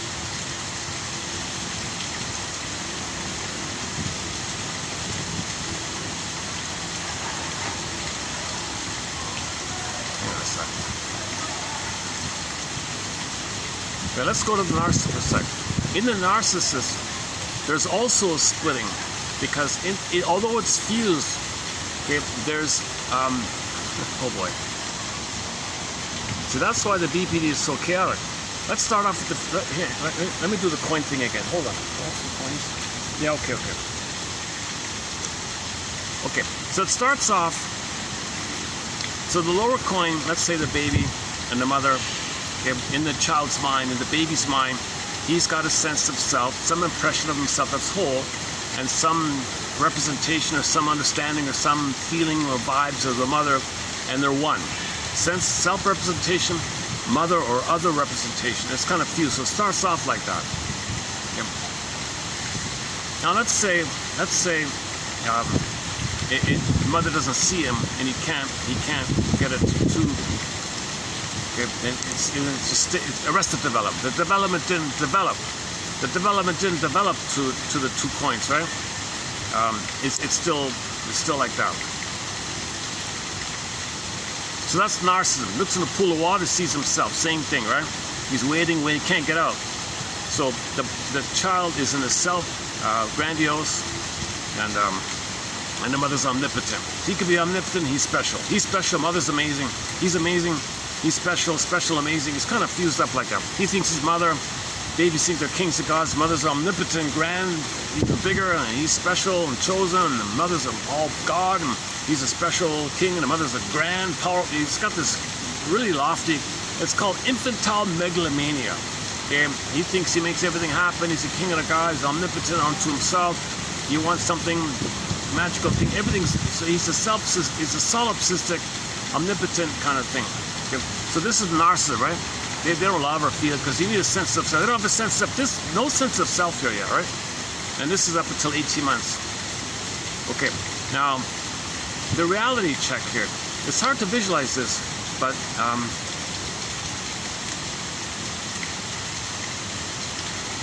imagine this doubled or something, like doubled or something, because there's going to be like a double vision here or something, because in a fantasy bond, okay, he's got to have this as a fantasy bond, that the good mother's there and he's special in a fantasy bond. But what about the reality of all this? So imagine like a double thing, a double pair like that. So in the double pair, so now you got two of these pairs, let's say. So in the double, so you got another one, right? So in this other side here, in reality, shame, devalued, abandonment, depression, pain, annihilation, anxiety, empty feeling, and the mother is kind of missing. But what fills in for the mother is mainly his rage at her, rebounding attack on himself, a monster attack on himself. So here you got a fantasy bond, a mother being amazing, omnipotent goddess or whatever. That's a fantasy thing, and he's one with that. That's what keeps him going, kind of thing. Called the fantasy bond. Okay? And he's special, grandiose like this. That's one side. He keeps it separate, but the reality of narcissism, okay, underneath it, let's say, maybe it's like underneath it, let's say, well, let's just put it slap for the minute, that is that he feels shame, unlovable, unworthy, okay, and this mother one on top is missing. Mother didn't love him enough, right? So what fills in for this top one is what the top coin here on this side is his rage at his mother rebounding back on him, in on himself. This is the monster of the id. Okay, it's internal saboteur, inner critic, superego, something criticizing him, rating him, saying he's no good. Okay, what that means is this image of the other is a monster attacking him. Okay, it could be devil, Satan, any kind. It's like a Picasso paint. It's in the dream world, theater of the mind. Next stop, open the door, unconscious, twilight zone. Next stop, in the mind, in the fantasy. Okay, it's some kind of monster. It could be a vampire, squid. It's a scary, frightening image because it's the baby's oral rage and desperation for love. He's desperate. He's not going to make it. So he's desperate and screaming and crying and calling. He's screaming at the top. Is the mother? Where are you? I'm in rage. I'm scared. I'm fear. Oh my God. Okay, this oral rage. Okay, so he's in that kind of mode. Mother blocked it. Wasn't available. It rebounds in on himself. That fills in on this side here. So the mother is basically a monster here, right? And he's attacked by the monster. Okay, that's how he kind of really feels. Splits off, denies. No way, no way. I don't believe that. No way. I'm not gonna believe that. I'll put my energy on this side, that I'm special and an imaginary fantasy bond onto myself, on my own mother, or something like that. So this is kind of the narcissistic setup, right? So, okay, Masterson also explains that there's the tendency is to be here on this side. Now there's two versions. If your energy, normally your energy is the grandiose self, and you're special, right? Okay, this is he calls this the exhibitionistic narcissist, right? Because I'm special like that, onto himself like that. And others are supposed to mirror him and see him and be substitute and say how amazing he is, right? Now, in some cases, it's rejected. That is, you can't do that. So the energy flips up to the top coin on this side. Now, he only can feel special when he admires other people. This is called the closet narcissist, or the idealizing the other narcissist, or the voyeur narcissist. He only feels special when he says someone's so amazing. When he super idealizes someone, he feels special by doing that. This is called the voyeur narcissist, closet narcissist, idealizing narcissist, like that. So he's kind of a covert narcissist, put it that way. But it's the same idea. He's feeling the grandiosity when he admires somebody being exhibitionistic. So he starts out being exhibitionist. So most narcissists are kind of exhibitionistic, and just want others to say how amazing you are. Right? So he's kind of in the mirror looking at himself, solipsistic system, and everyone's got to notice him or say he's great, or he's got to coerce them, look at me, or see how special I am. And you can see it all the time in their little tricks like that. It's funny about that. Just saw this morning, one guy accused another one of just wanting attention, and the way he was saying it in a way, look at me, everybody, give me attention. It was a classic. I thought about filming it and just using it as an example of projection. It was very clear to me that the topic is a little sensitive. I didn't want to. He was doing the very thing he was accusing the other guy of doing. Anyways. Okay, so that's on this side, right? So you got two kinds of narcissists on this side. The cookie cutter exhibitionist with the lower coin, and others that just fill in to admire you. Versus, or you swoop up, you project up, effect up, you invest your grandiose narcissist in the other, and find the other, project the top coin onto others, say they're amazing, not you're amazing, they're amazing, then you feel special in a kind of gapped fantasy way like that. Okay, that's a common way. Now, whenever this is not met, when this system is not working, you can't fool somebody to admire you and think you're great, or you can't admire someone and feel special by admiring somebody. No idol to worship. Oh, you disappointed me. Oh, I'll find another one. I can't find anybody to worship. I feel empty. So you always look for somebody to worship, or you feel, or you want to be worshipped, so you want other people to look at you. So if that fails, whatever reason, if at any time this fails, click, either or, right? It clicks. Now you're feeling ashamed. Now wait a minute. No one wants to feel ashamed. Okay, so what you do is you identify, you project your shame self onto others, and you kind of play the top one, like the mean one, and you devalue them, okay, to not feel, to disperse the pain you feel when you disperse and tension release and see someone else as being you temporarily play the aggressor, you play the monster in effect, in your mind like that, you're the aggressor, in other words, and the aggressor in your mind is criticizing you, so you criticize others. You blame others the way you're blaming yourself. So you're no good, say, well, you find others, but you're no good. And this tension release is called Schadenfreude, tension release, a tension theory of humor. This is dispersal. So there's humor and cynicism, sarcasm. So you put some insult joke, negative joke like that, and you feel a little better like that. So they can't hold on to the shame of it. It's too burning, so they cross over, identify with the aggressor, find someone else to play them and say they're back. Then after that, and they feel better, they go back to being a special king and a god or worshiping somebody. Okay, so this is kind of like the narcissistic setup. Now, narcissism says some people are set in this top one. They call it devaluing narcissism. Now, some people who are actively, constantly cynical and negative, they're constantly in this mode. They're mainly in this mode. So you got the devaluing narcissist. Okay, on this side, you got the lower coin is the exhibitionistic narcissist. Look at me. And if you can't be exhibitionist, then you admire others, the top one, and the bottom one is you. Then that's the idealizing narcissist. So you got the exhibitionist, the closet, or devaluing. He's got the three like that. And nobody wants to feel the shame self, the bottom coin on this side. But this is sort of a set kind of thing, right? So this is a little bit predictable. It's this kind of thing, right? But it's fused here. You see, it's fused here and it's fused here. Okay. Now imagine this model, okay? Fused here, fused here. Okay. The lower function BPD is that this two coins are split, like two half coins fused here and two half coins fused here. So you can imagine the chaos.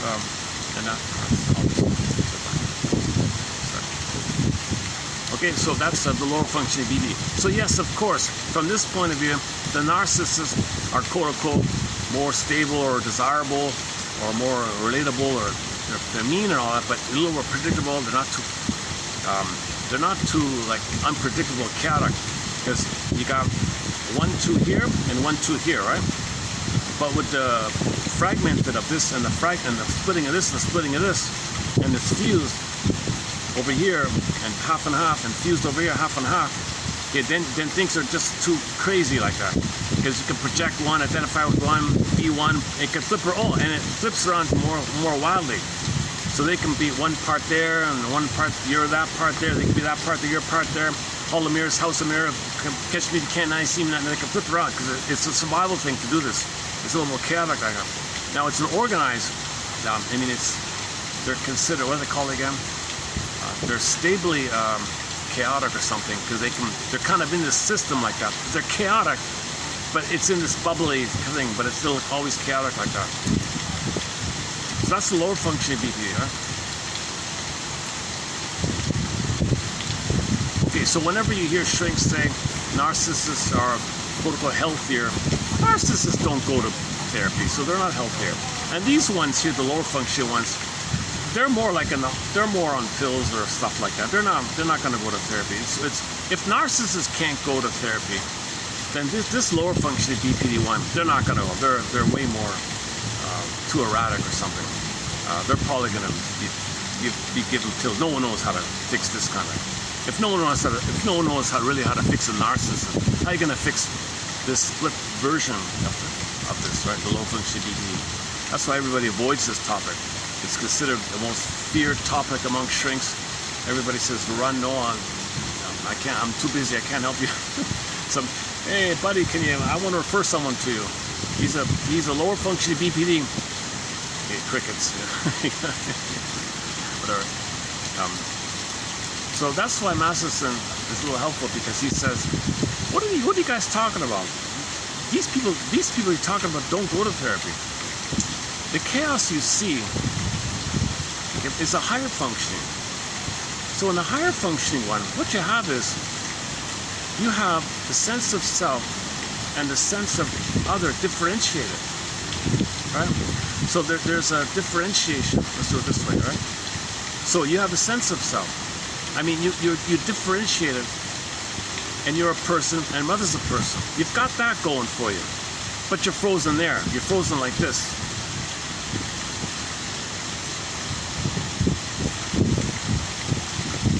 And then,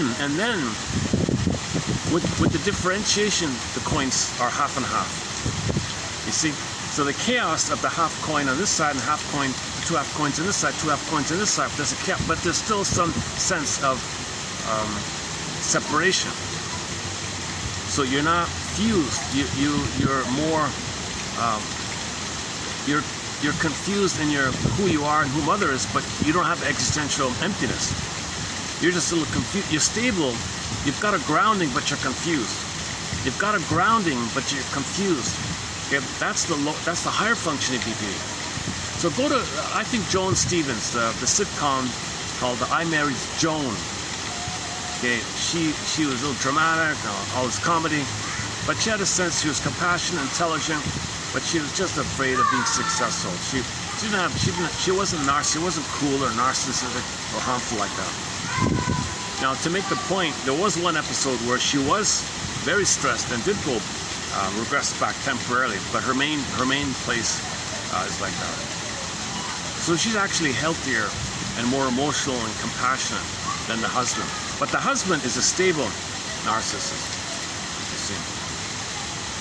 So the husband, the judge guy, right? He's considered functioning, but he's a harsh judge. Like he's not feeling. He's an obsessive, follow the rule, follow the book kind of thing, and he gets enraged. And it's a typical narcissistic judge like that. So she is more compassionate, more holistic, but she's just confused about her. About what she likes, about what her interests are. She doesn't know what her hobbies are. She tries all the different hobbies, crashes like that.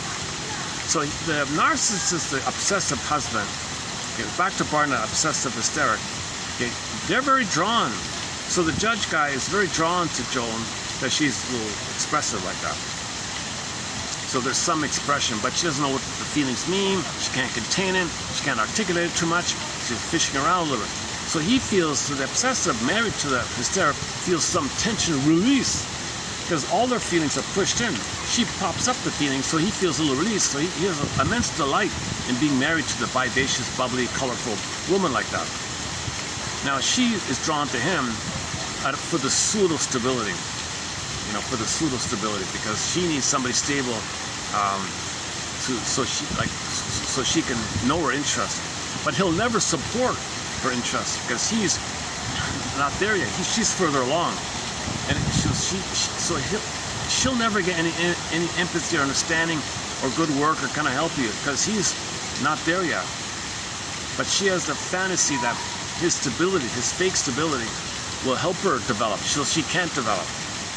So she's actually further along, right? So the higher functioning BBD are further along, but the emotions pop up in the chaotic, but they have some compassion identity.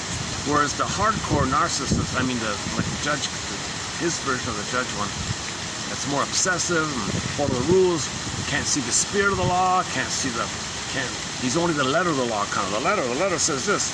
It punishes people for little, this kind of, he doesn't see the broader, the main message, the felt thing, the broader, he can't see the forest for the trees. Joan can see the forest, but she can't see the trees. He only sees the trees, he can't see the forest, like that. So you're further along if you can see the forest, but you have a problem with the trees. He says, main idea, the purpose of something, I don't see that. I just focus on the minutia and click, click, click.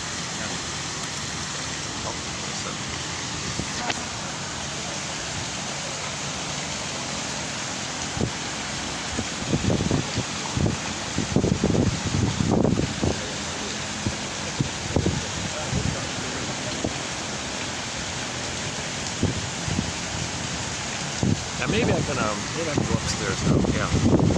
Go upstairs. They're gone. If they're gone, I'm gonna go upstairs.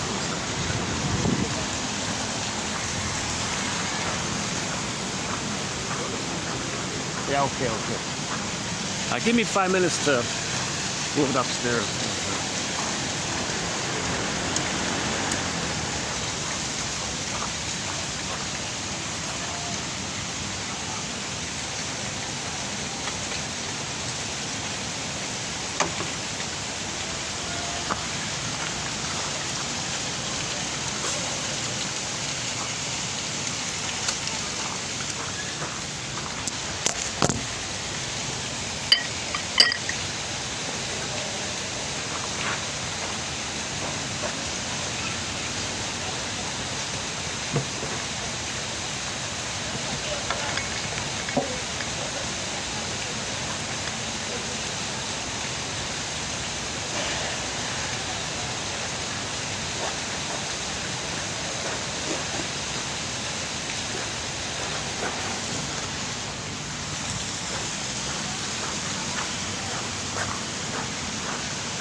See the swan?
Let's continue up here.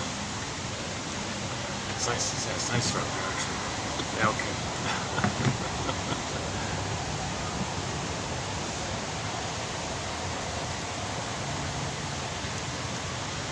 I'd love to use this regularly, but just below me is to my side or where the main guests are, but nobody's there. I'll come here. Where are we here? Yeah, okay. So again, Rensley believes, and Otto and Kernberg, of course, Kernberg, Rensley, and those are the main two, right?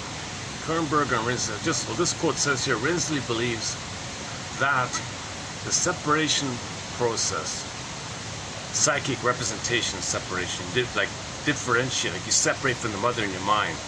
You don't want to be married to your mother in mind. That's the Jocasta myth. That's the Oedipus story. Narcissists are mama's boys. They're married to mom, means the fusion of the mind is still one. The two coins being like that. The thing with the two coins being like that. Wrong side here. This being like, it's married. It's one, right? They're married. So the narcissist being like this or like this, it's still married. See, the higher functioning people, they separated, so they left them. They're more of a person. They're just kind of chaotic later on. They're fragmented later on. But here you're fragmented in this kind of way. You're married to mind, but you're stably married to mother, like tightly here and here like that. So that looks more organized, right? And the lower functioning, yes, the lower functioning. If this thing is split, yes, that's the lower functioning. But they're not gonna go to therapy. These types. Right?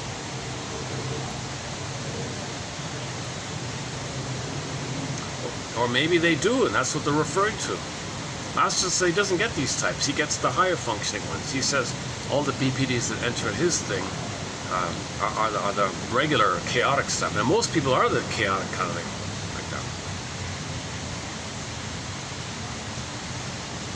Rensley believes that the separation process, i.e. disintegration and distancing from other, of narcissistic personalities was arrested. Although the pseudoness of the self is there. Immature, unseparated character structure. They're infantile gods. Narcissists are infantile gods. So they're pseudo gods. Are they? Is that an adult? I'm a baby god. You think that's an adult? That's a pseudo adult. But it's stable. That's what he means. It's stable. All right, let's go. Let's leave it there. The next, just stay with this one. Now let's go back to the previous page. Hang on a second. 33, 23. All right.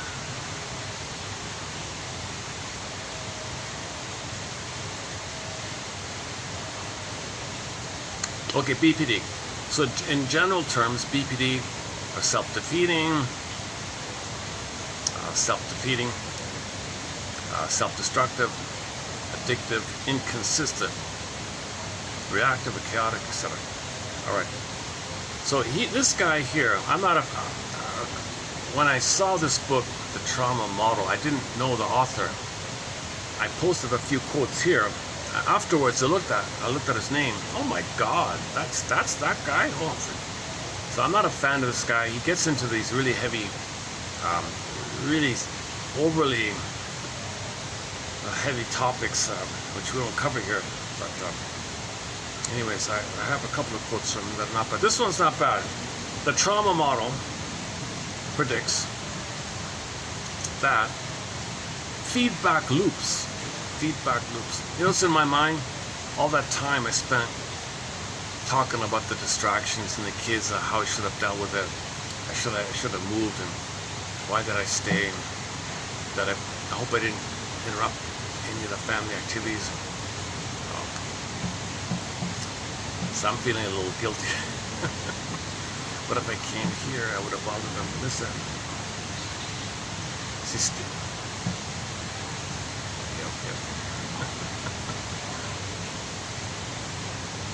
Things have calmed down a bit now. All right.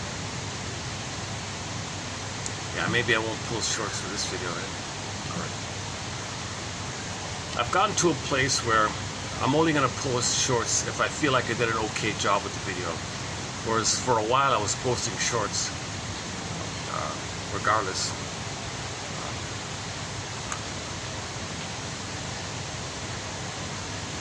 The trauma model predicts that feedback loops in the social environment, in the trauma victim's cognitions, and in brain regulation follow the same logical patterns. When a victim of childhood trauma with BPD puts herself and everyone around her in double binds, get the crazy making. So they're famous crazy makers, right? The BPDs, the crazy makers. They make everyone crazy, right? And that's what shrinks do. Another one like this said, when somebody's given the label BPD, it's because they felt crazy being around them. Oh, you're a BPD. that's the criteria they use to label somebody BPD. They feel angry and crazy around them. When a victim of childhood trauma with BPD puts himself or herself and people around them in double binds, crazy making double binds, their neurotransmitter systems are probably in trauma-driven double binds also. For instance, it might be that danger increases noradrenaline-driven hypervigilance, which triggers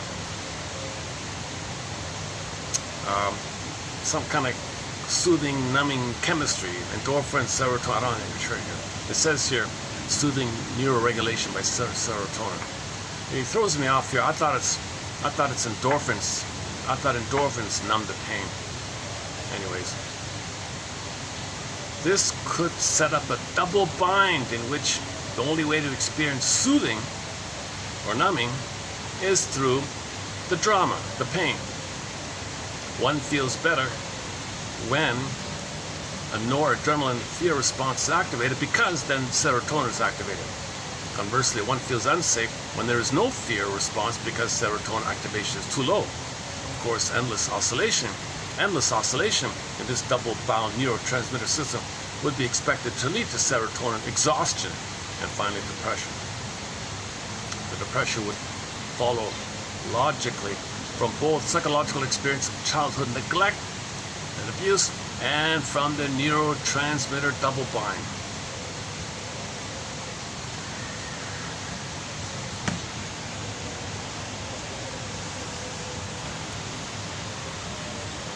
So this example I remember was the guy who stubs his toe.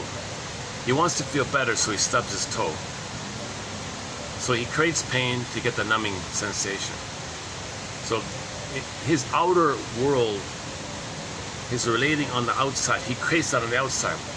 Creates pain, make people feel the pain of the stubbing the toe, then he feels better on the inside. So he creates on the outer his neural map. His neural map is pain, feel better. Okay, relating with others, that's a double bind. The only way to feel better is to create the pain. So upset people on the outside, because you're following the pain that you create on the inside, then you'll feel better. So you see pain on the outside, you feel pain on the inside, maybe you feel better on the inside, and other people feel crazy about it. What are you doing to me? What are you doing like this? I don't feel better by this. I feel better by this. What the hell?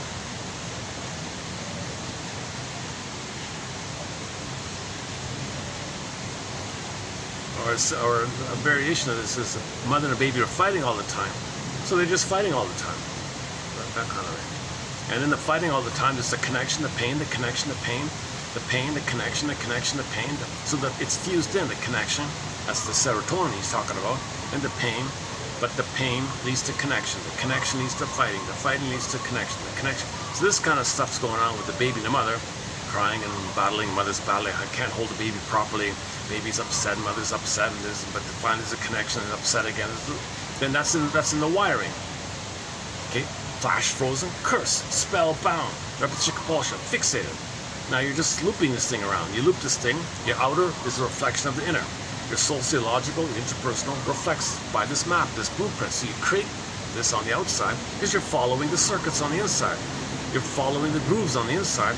So your behavior creates on the outside what you experienced originally. And that's how you get the chemistry of the originally, by creating on the outside to feel the chemistry of the original, create on the outside, feel the chemistry of the original, create on the outside, feel the chemistry of the original. Am I getting, does that make partial? It's just a clue. It's not a complete answer here.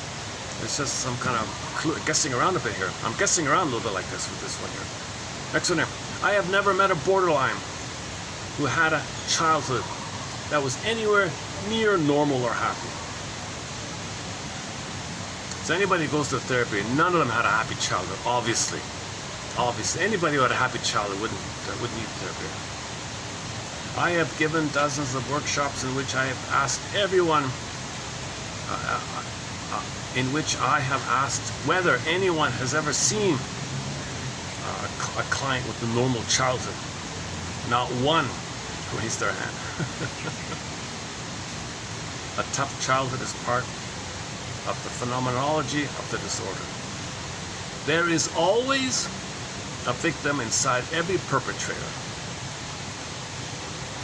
Anybody who's aggressive, okay, anybody who's an aggressive, they were victimized. They identify with the aggressive. They identify with the aggressive. In order to identify with the aggressor, you were victimized by the aggressor. Deal with the pain of being victimized by the aggressor. You identify with the aggressor. Somebody's aggressive, they were victimized, obviously. Hurt people hurt people. All right. There is always a victim inside every perpetrator. So how to empathize? So if you see somebody's aggressive, they're a victim inside. Anybody who's rude, anybody who's a little aggressive, okay, they're doing to you what was done to them. They've identified the aggressor. Sandra Frank's identification of the aggressor. There is always a victim inside every perpetrator. So it is never true that one party has exclusive claim to victim status. I have never met a victim patient who has not perpetrated against himself or herself on numerous occasions based on identification of the aggressor. Either or role definitions, black and white role definitions, are based on some cognitive error, let's say. And no matter what, in real life, things on TV or professional literature, therapy session. Okay. So this idea of I'm right, you're wrong, you know, or I'm good, you're bad, it's not like that. The one who says they're right, that's either or, right? That's either or thinking. The grandiosity and the pain they feel, the shame self, their shame self, you're the shame self, you're wrong because you say you're wrong. Your mother says you're wrong, I'm wrong. Mother says you're no good, I'm no good. Too much pain, you're no good. Dispersed attention of you saying you're no good to yourself. But your mother said that to you. So you identify with the mother, who's shaming yourself, find others to play you and say they're no good. I'm right, you're wrong. So either or. This is the splitting dynamic. So when you cross over and identify with the aggressor, there's always going to be this projection of your unloved self on others. I'm right, you're wrong. I'm good, you're this idea.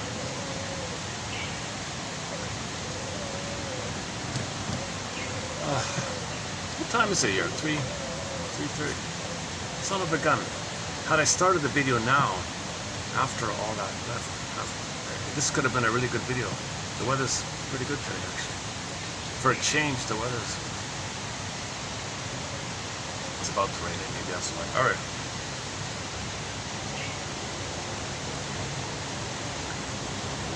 Whenever I do a video and I have like a dozen little interruptions, it puts me in a bit of a tailspin, right, like that.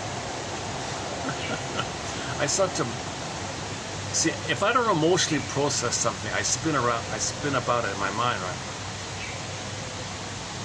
I haven't fully emotionally processed being triggered with the worries and interruptions and people staring at me and taking photos of me and the kids, and they're worried about their kids and I'm just in the middle. What do you, don't blame, you came here, I was here first, what are you blaming me for? I should, because, you know.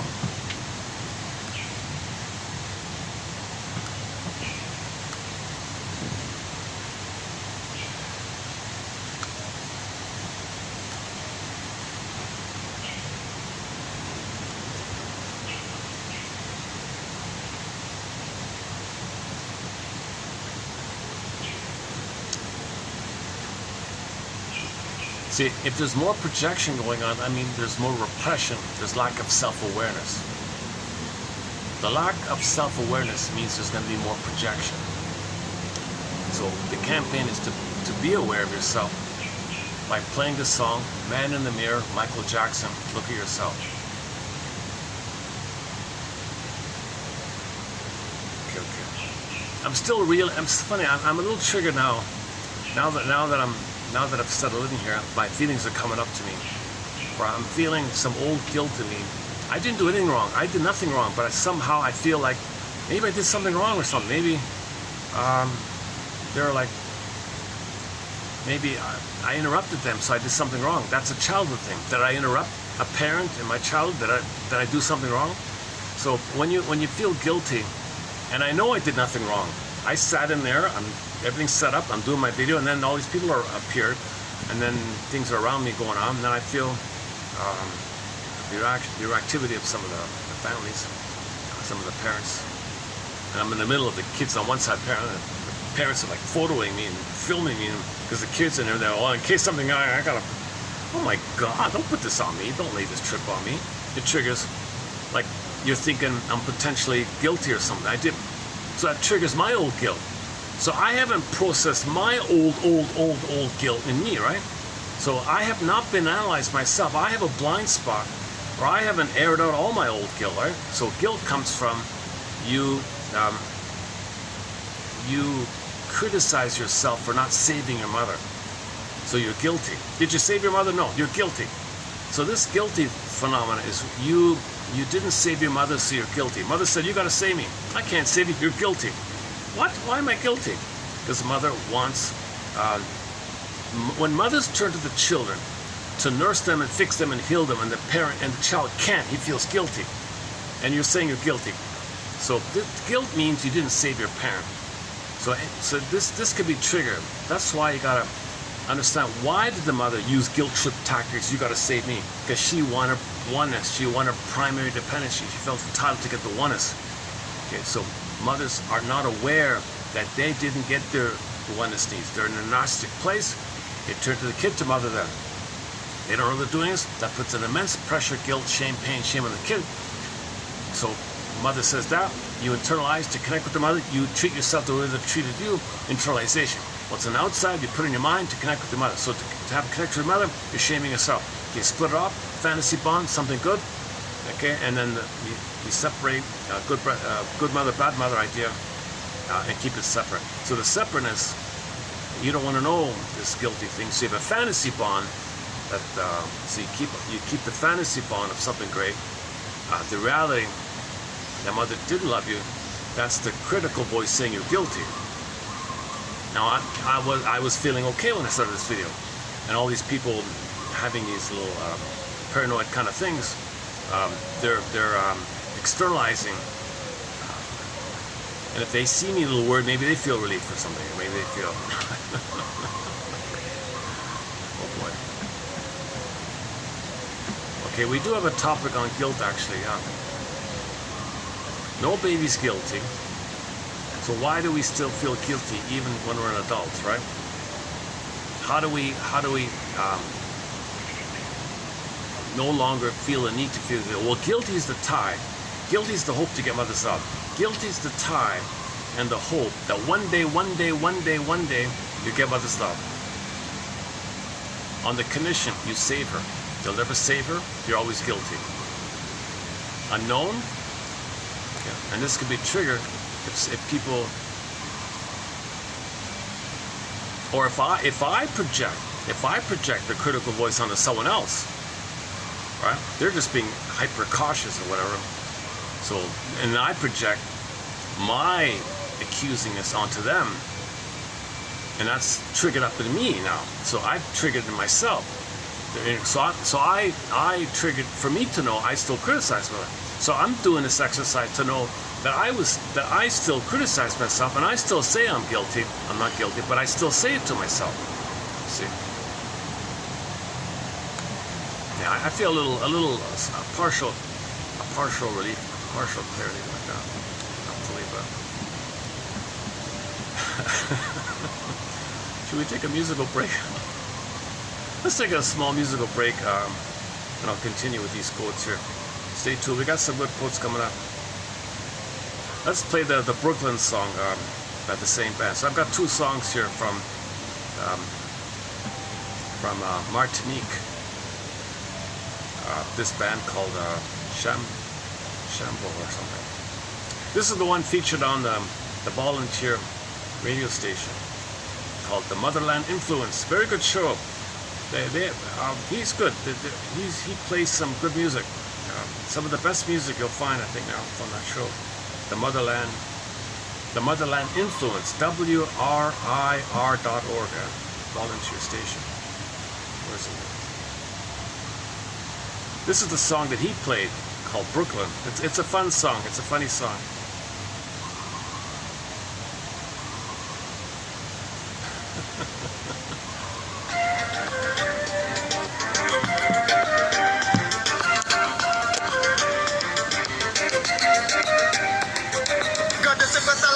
C'est bon la dia, il me décolle pour maman, voyant des pas. C'est ça la vie de ce calendrier des moules qui a dit que c'est un dos de maman. Ça y est pas bon, c'est que c'est pas autant ou un moule qui a dit ça fout trop bien maman. Yo pas même ça, c'était un dos gros papa. La ligne qui a commandé ça au pébré, c'est ta fia. Pas qu'à travailler pour rien, pas pour djin djin. Il va jamais ni rien. Là où mon deuil m'a sopin, pas qu'à garder si ou fin. Pas qu'à son chemin, mais pas yo gun, pas yo gun, pas yo gun, pas yo gun, pas yo gun. Pour les méchants, pas yo gun, pas les méchants, pas yo gun, pas yo gun, pas yo gun, pas yo gun. Pour les méchants, pas yo gun, pas les méchants, pas yo gun, pas yo gun, pas yo gun, pas yo gun. Pour les méchants, pas yo gun, pas les méchants, pas yo gun, pas yo gun, pas yo gun, pas yo gun.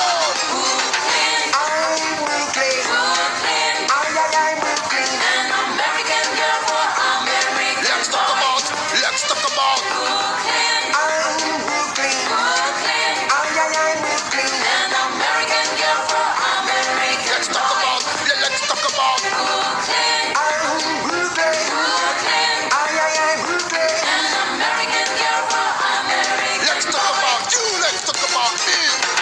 Je ne suis jamais allé dans le quartier de Brooklyn. Je n'ai rien à faire dans ce quartier qu'on appelle. Et oui, sur la montagne que se trouve le pondeur. C'est comme a dit Thierry, un gars qui pense rien qu'à Brooklyn. Walk, me walk in Brooklyn. Walk, me one walk in Brooklyn. Walk, me walk in Brooklyn. Walk, me walk. I'm Brooklyn. I'm Brooklyn. An American girl for America. Let's talk about. I'm Brooklyn. Talk about Brooklyn. An American girl for America. Let's talk about. I'm Brooklyn.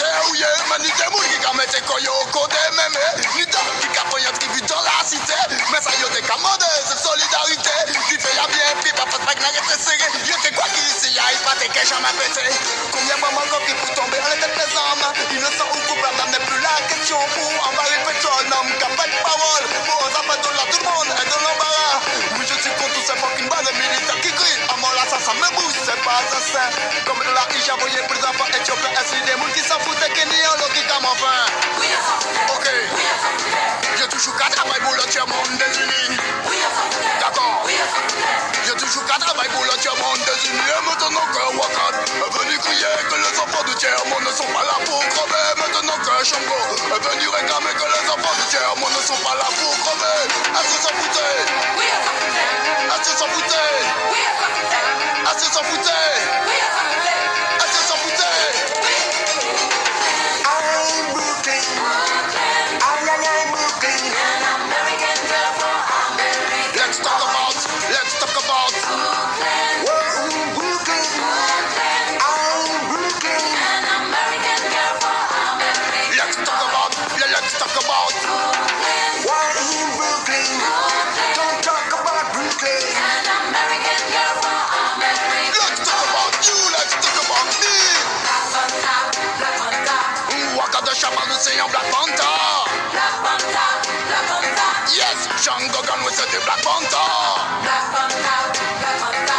Waka the Shabba the say Black Panther, yes, Shango Gun with the Black Panther, Black Panther, Black Panther, Black Panther.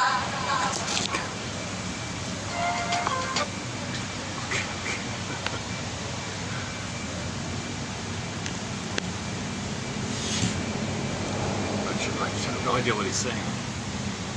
Shango, the band Shango, Martinique, 1994. Okay, let's continue here.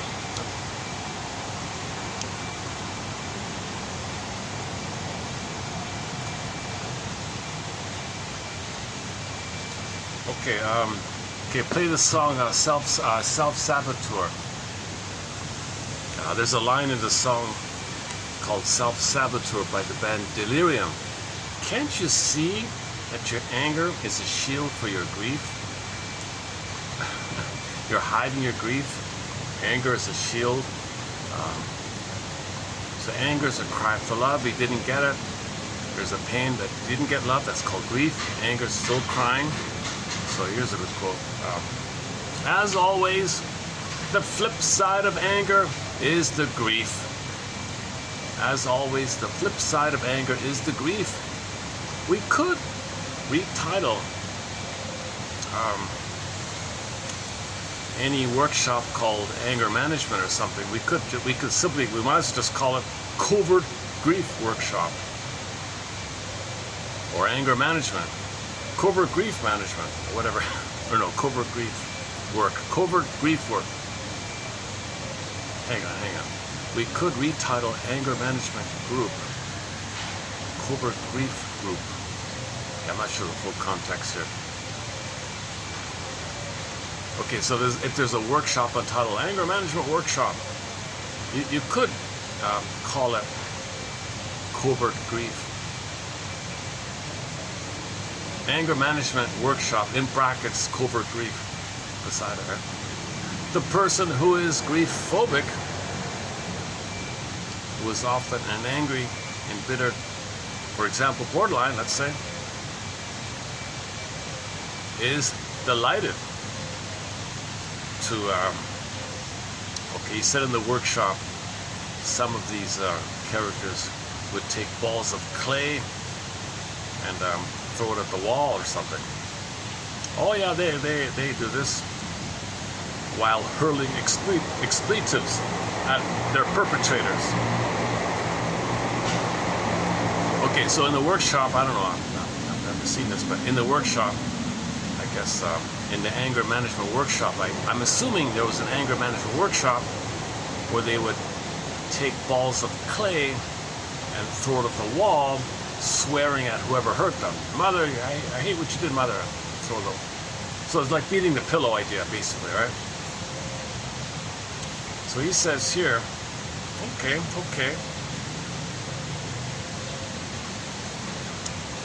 when that's going on, the therapist then says to the client throwing the clay,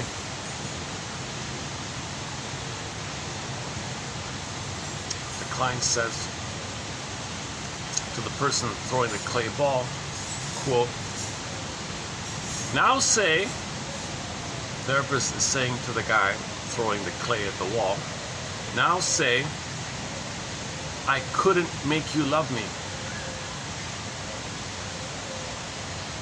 Okay, so imagine some kind of anger management workshop, and the guy, the part one of the exercise is, oh, you're angry at somebody, right? Okay, think about that person. Here's some clay, throw it at the wall. So they're throwing you're swearing at them, okay? And then he says to them, now I want you to say, as you're throwing the clay at the wall, I want you to say, I couldn't make you love me.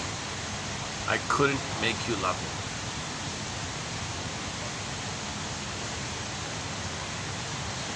So let's say there's a divorce, and somebody's angry. Let's say the woman's angry. Or usually it's the guy, right? Okay, the guy's angry. The woman's free. She's happy, right? She conveyor belt, I don't know. So let's say the guy's at a workshop. I'm angry that my wife left me for the other guy. Okay, so he throws the clay. You, I can't believe you betray me, you such and such, you such and such. Okay, now while he's doing that, say, I couldn't make you love me. I couldn't make you love me. So he's throwing the thing, I couldn't make you love me, he'll break down in tears. So if you gotta have some starting point, some touching, some access, some awareness that your anger is a shield, a cloak for your sadness. Anger is a cloak for your sadness, she said. Self-saboteur. Should we play the song? Again. As always, the flip side of anger is grief. We could entitle the workshop Anger Management Workshop and put in brackets beside it covert grief work. The person who is grief-phobic is delighted to throw balls of clay while hurling expletives at their perpetrators. When they are at the point of anger like this, the therapist makes the simple statement, quote, now say, I couldn't make you love me, unquote. This simple statement often brings forth a river of tears. All right. So it's a clear link, right? You want love. Anger is a cry for love. If he's angry, he's crying for love. I couldn't make you love me. I wanted your love. I couldn't get you to love me. I couldn't win your love. I couldn't find your love. I'm angry. You left. I couldn't get. I wanted your connection. I wanted you to be there. I wanted to be with you. I wanted to love. Have an attachment. You took off. I couldn't have that happen. I couldn't make it. I couldn't make it happen. I lost it. And you're angry. So when you're throwing the anger, okay, pulling up tension, I guess, link it back to the underneath. What's underneath? The grief. I couldn't make you love me. Identify that you wanted the love, right? So this is just one self-help workshop exercise, I guess. Next one here. Mammalian attachment systems have a number of properties illustrated well by the let-down reflex of the nursing mother. When the mother is sitting in the living room and the baby cries out from the nursery, she gets up and goes to get the infant. There is a bustle of hellos, changing of diapers, and carrying the baby back to the living room for feeding. While this is going on, the mother's brain does something very clever and adaptive. The mother's hypothalamus tells her pituitary gland to secrete oxytocin, which it does.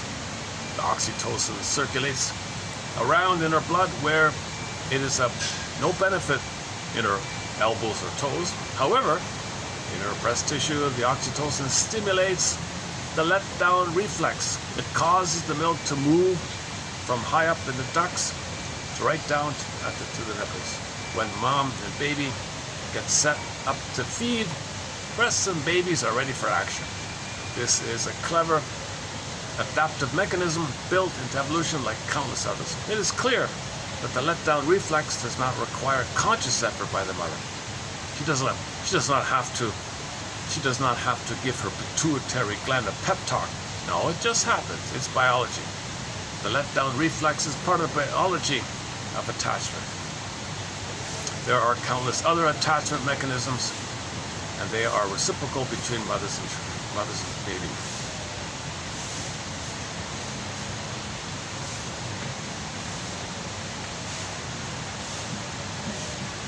So I'm assuming there'd be an immense amount of trauma on the mother's end if there's no milk coming or if there's no feeding going on. So she's got to calm down, relax, take it easy. Husband's got to help her to calm down so the letdown reflex can take place. If she's too stressed, maybe the pineal gland, there's too much stress going on. She can't relax to nurse the baby, right? Yeah, I just put that as a kind of a sidebar there. Okay, next one here. Rinsley, we did the Rinsley one, right? Okay, the next one here is why do people fear change? Like why do clients fear getting healthy? Well, sometimes there's anxiety about the risk of change. Although they may not like their present behavior, it's all they have. It's how they know themselves. Clients often experience change as a kind of loss of themselves without any assurance that the new self will be better. That's all you know, right? So you're scared who you are without the old way, right? It's the death of the old way that's the birth of the new way, right? So this whole transition. The second reason is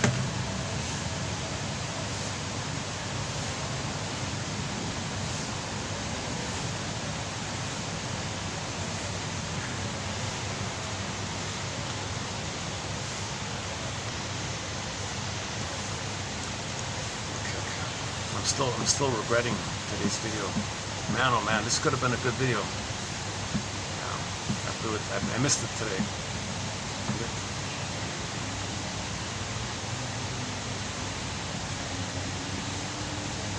Because I had a good run. I had a good video at that last spot with the fan, and I kind of was recalling that. And I thought I couldn't come up here because they were there. And the kids were there. They took their photos of me and their videos of me and stuff. So I thought everything should be settled down. I stayed there, but I was a little triggered by it. And it's coming to me now. It's still coming back to me. Look at that, eh? So the inference I make is there must be a lot of unresolved guilt in me. I have not been analyzed. See, if I had the chance to do the analytic process, I want to judge up and air out this unconscious guilt. Why do I feel guilty? I did nothing if I feel guilty, right? I was kind of also raised on, a lot of kids are raised on guilt, right? That's it. So when a mother raises the kid on guilt, this is a power manipulation tool. She exploits her power because she wants the oneness, she wants the security, she wants the attachment, she wants the connection. Guilt is a powerful way to manipulate, to coerce, to exploit her power as an adult on the little helpless baby, to bind, spellbind the baby, to believe in the guilt. So now the mother doing this is the victim herself. She identifies with the aggressor and puts her guilty self onto the kid. You're guilty. So if a mother says you're guilty to the kid, okay, she doesn't know that she feels guilty herself. No healthy mother does that, right?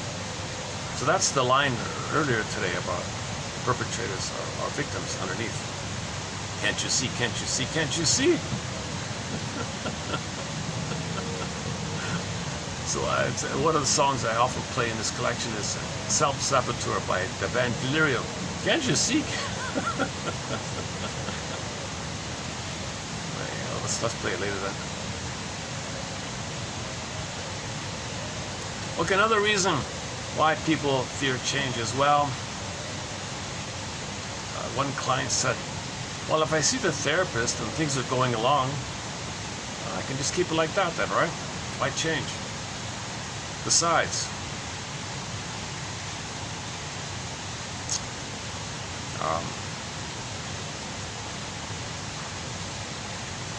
is that it? Okay. Okay, yeah, separating from the old way brings up the anxiety. Okay, so self-activation triggers abandonment depression. Okay, another one here. Now, if the therapist has triggered himself, if he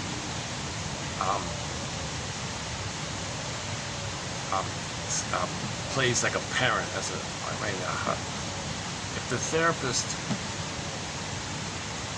retransfers his childhood unprocessed issues into the present, then therapy doesn't take place. It's called counter-transfers. For example, the therapist's own problems with rescuing, angry withdrawal, over-directedness are often the counter-transference problems that inhibit the progress of therapy. So things might not get better because of the counter-transfers. All right.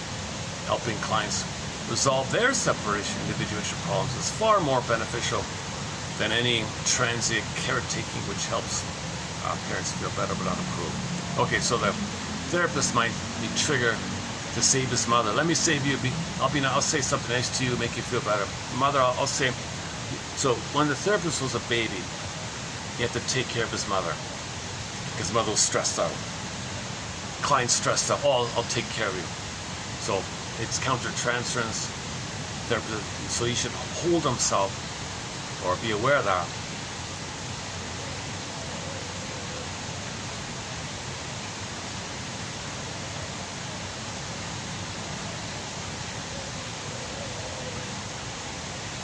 Okay, there's a couple of others here. Okay, let's jump to this one here.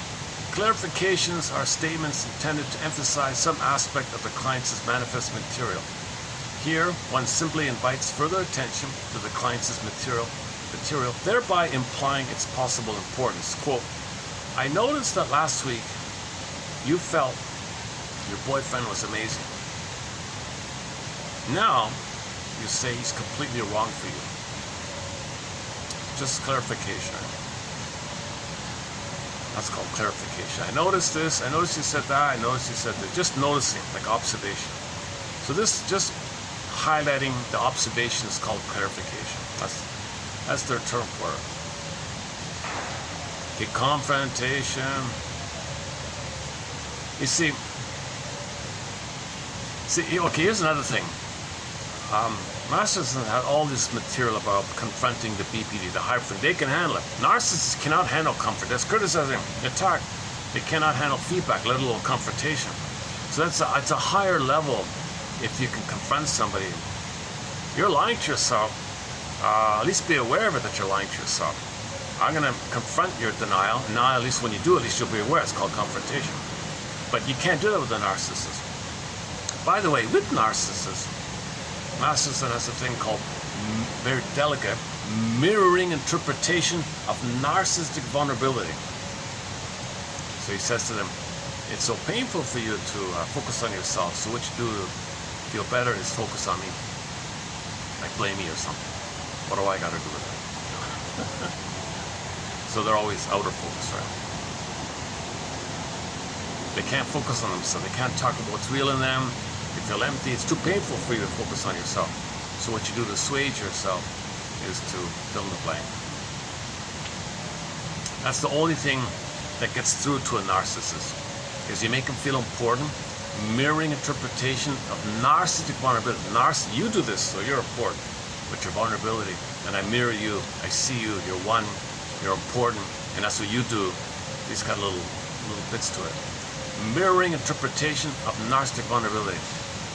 So the narcissist is complaining about something, like he's blaming his part. It's so painful for you to focus on your contribution to the problem with your wife. So what you do to make yourself feel better is focus on her faults. Or focus on what she did. And so, oh, I see. So I'm not talking about myself. I'm not talking about my contribution to the problem. Now you get somewhere. But anything other than that is considered an attack. Back off. I want you to fail. I'm better than you, and so on. Most narcissists are envious. They don't want to see the goodness of the therapist. They want to see it damaged. So they'll not cooperate and frustrate them to make them fail to feel better. So envy, narcissist has a lot of envy, right? But the higher functioning BPDs, no, they're curious. They're more curious. They want you to call them out on their blind spot. Give me feedback. Bring it on. Tell me what am I doing here? Like they're more wanting to learn. Like they don't think they're kings of God. They're just lost a little bit, right? Confrontation, the principal therapeutic technique. Okay, with BPD, with higher functioning BPDs, throws a monkey wrench in their defense system by introducing conflict where there previously had been none. When the therapist points out that the harm, usually you point out the harm, right, that he's doing, not aware of. When the therapist points out the harm, the client can no longer act out without recognizing the harm. Therefore, conflict and tension are created. He has to recognize the cost of his behavior. He has to recognize the high cost of what he's doing. It is important to keep in mind that confrontation is needed throughout therapy. For example, quote, Masterson said to the lady, quote, since these interactions that you're talking about disappoint you or are painful to you, why do you seek your mother out at these times? Why do you let your mother treat you in this way? This confrontation, he observed, calls attention to how destructive the behavior is and invites the client to investigate why. I don't know the full story, but it seems like when the woman's upset, she runs to the mother, and it's painful. It's even more painful. Okay, so do you realize that you were letting more pain be inflicted upon you when you run to your mother when you're in pain? So the woman's in pain, runs to the mother, and there's more pain. Are you aware that when you run to the mother, it creates more pain? That's called a confrontation. Now he's got to be aware of it. Oh, there's a cost. I'm in pain. Now if I go to my mother to deal with the pain, the cost is I feel more pain. That's a confrontation. Now you can't do this kind of thing with narcissists. My mother's a goddess, how dare you? You're no good to her.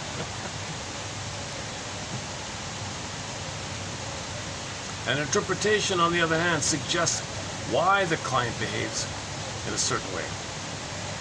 In confrontation, the answer comes from the client, not the therapist, thus avoiding the possibility that the client will use the therapist's interpretation for resistance instead of insight.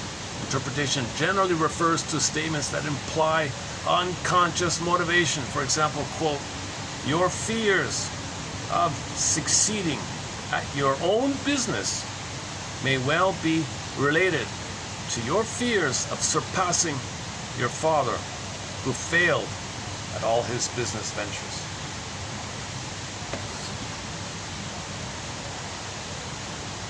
So you're afraid of hurting your father if you're more successful, let's say.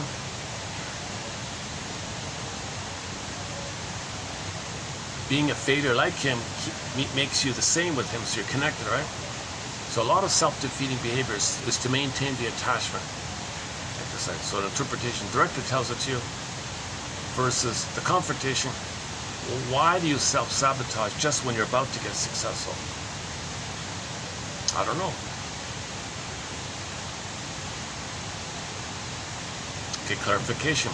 You told me before that your father started a business and it failed. And now you're starting a business and it's on the verge of failure. Do you remember how you... clarification. So why are things about to fail? Oh, I see. I'm doing what my father did. We're the same like that. Uh-huh.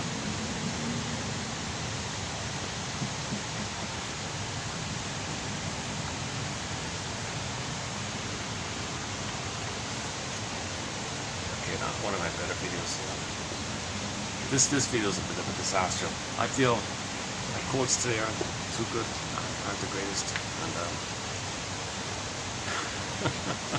luckily, if there's any views It's on the, it's from the shorts. There might be one short gets some views, but the main video, these lengthy videos get no views, like 1 or 2 or something. But the watch time is 0.1 of a second or something.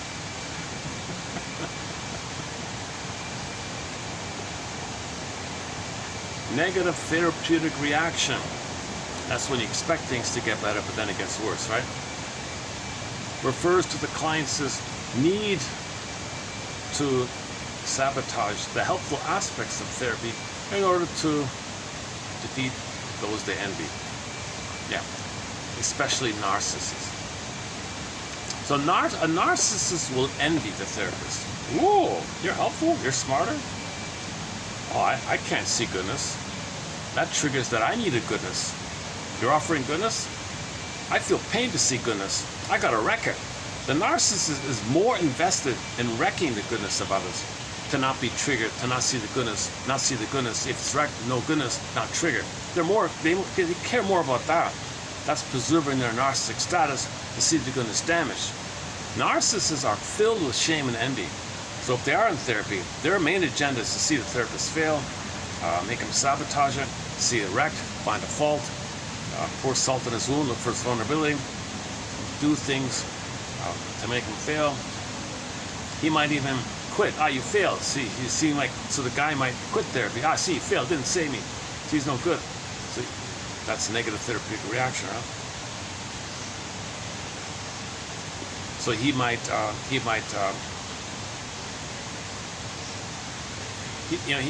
even create some excuse so that he doesn't go to therapy. See, he failed, I can't go. That means he can't help me, he's no good. Or, variation is, the narcissist has that harsh inner critic, right? Projects the inner critic onto the therapist. Oh, he's criticizing me. I gotta leave now. He's criticizing me. Yeah, so the narcissist can't do therapy because they project their inner critic. You're no good. Oh, you're saying I'm no good. Just like my case here earlier in this video, I projected you're guilty onto someone doing their little things, and are you saying I'm guilty?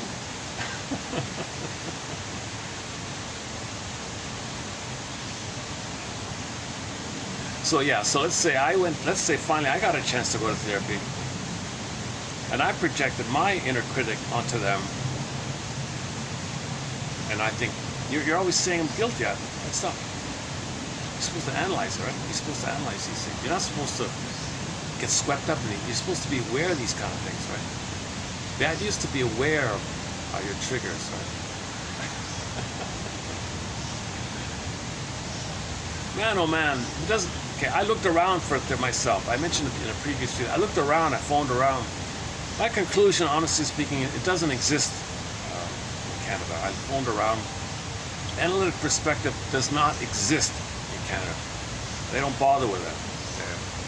They're very people are very, for the most part, quite comfortable, and they're very luxurious, wealthy lifestyle kind of thing, and they're indulging in that kind of thing.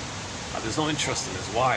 If you're comfortable, if you win a lottery and you're comfortable and you're just shopping all the time, enjoying your wealth or whatever, and seeing other people suffer, you got the one up, one down thing.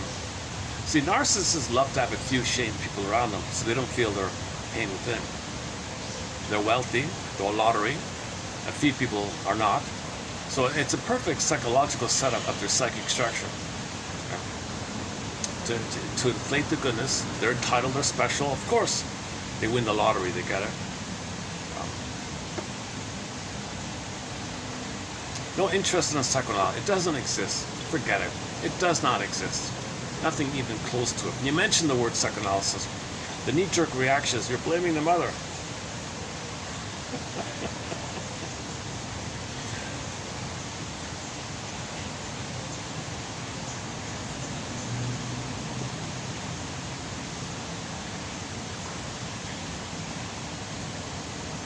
I'll keep trying. I'll keep looking.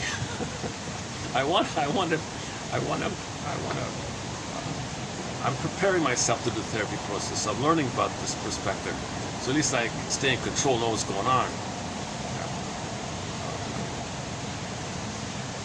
You need a caring witness to let go of your old false self for the rebirth motif of the true self. You can't do it on your own. I don't think you can do it on your own.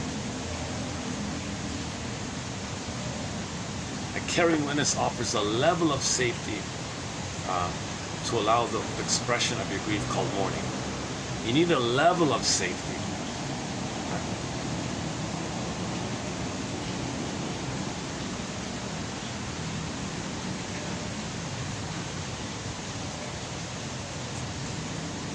So that the therapy exercise is considered a quote-unquote opportunity to feel safe. He's not going to criticize you or whatever. He's neutral, he understands.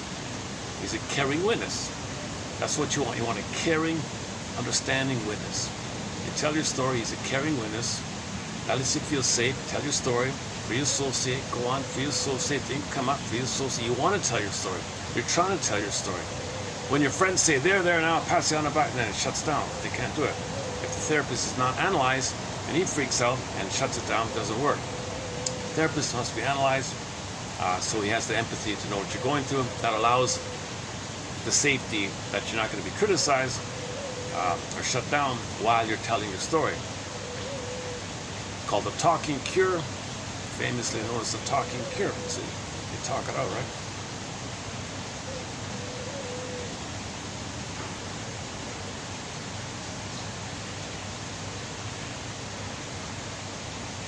Is that it? Oh, is that it? Oh, I think we covered it, right? Oh, that's it. Okay.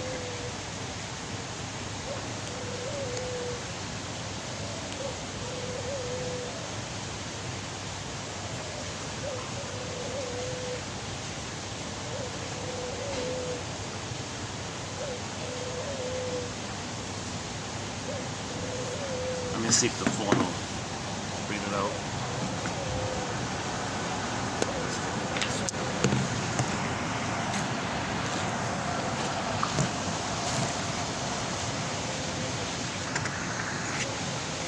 Rinsley believes that the separation process, disengagement and distancing from mother, of narcissistic personalities was arrested, although the individuation process, development of intrapsychic autonomy, apparently did occur, resulting in pathologically pseudo-adults with an immature, unseparated character structure.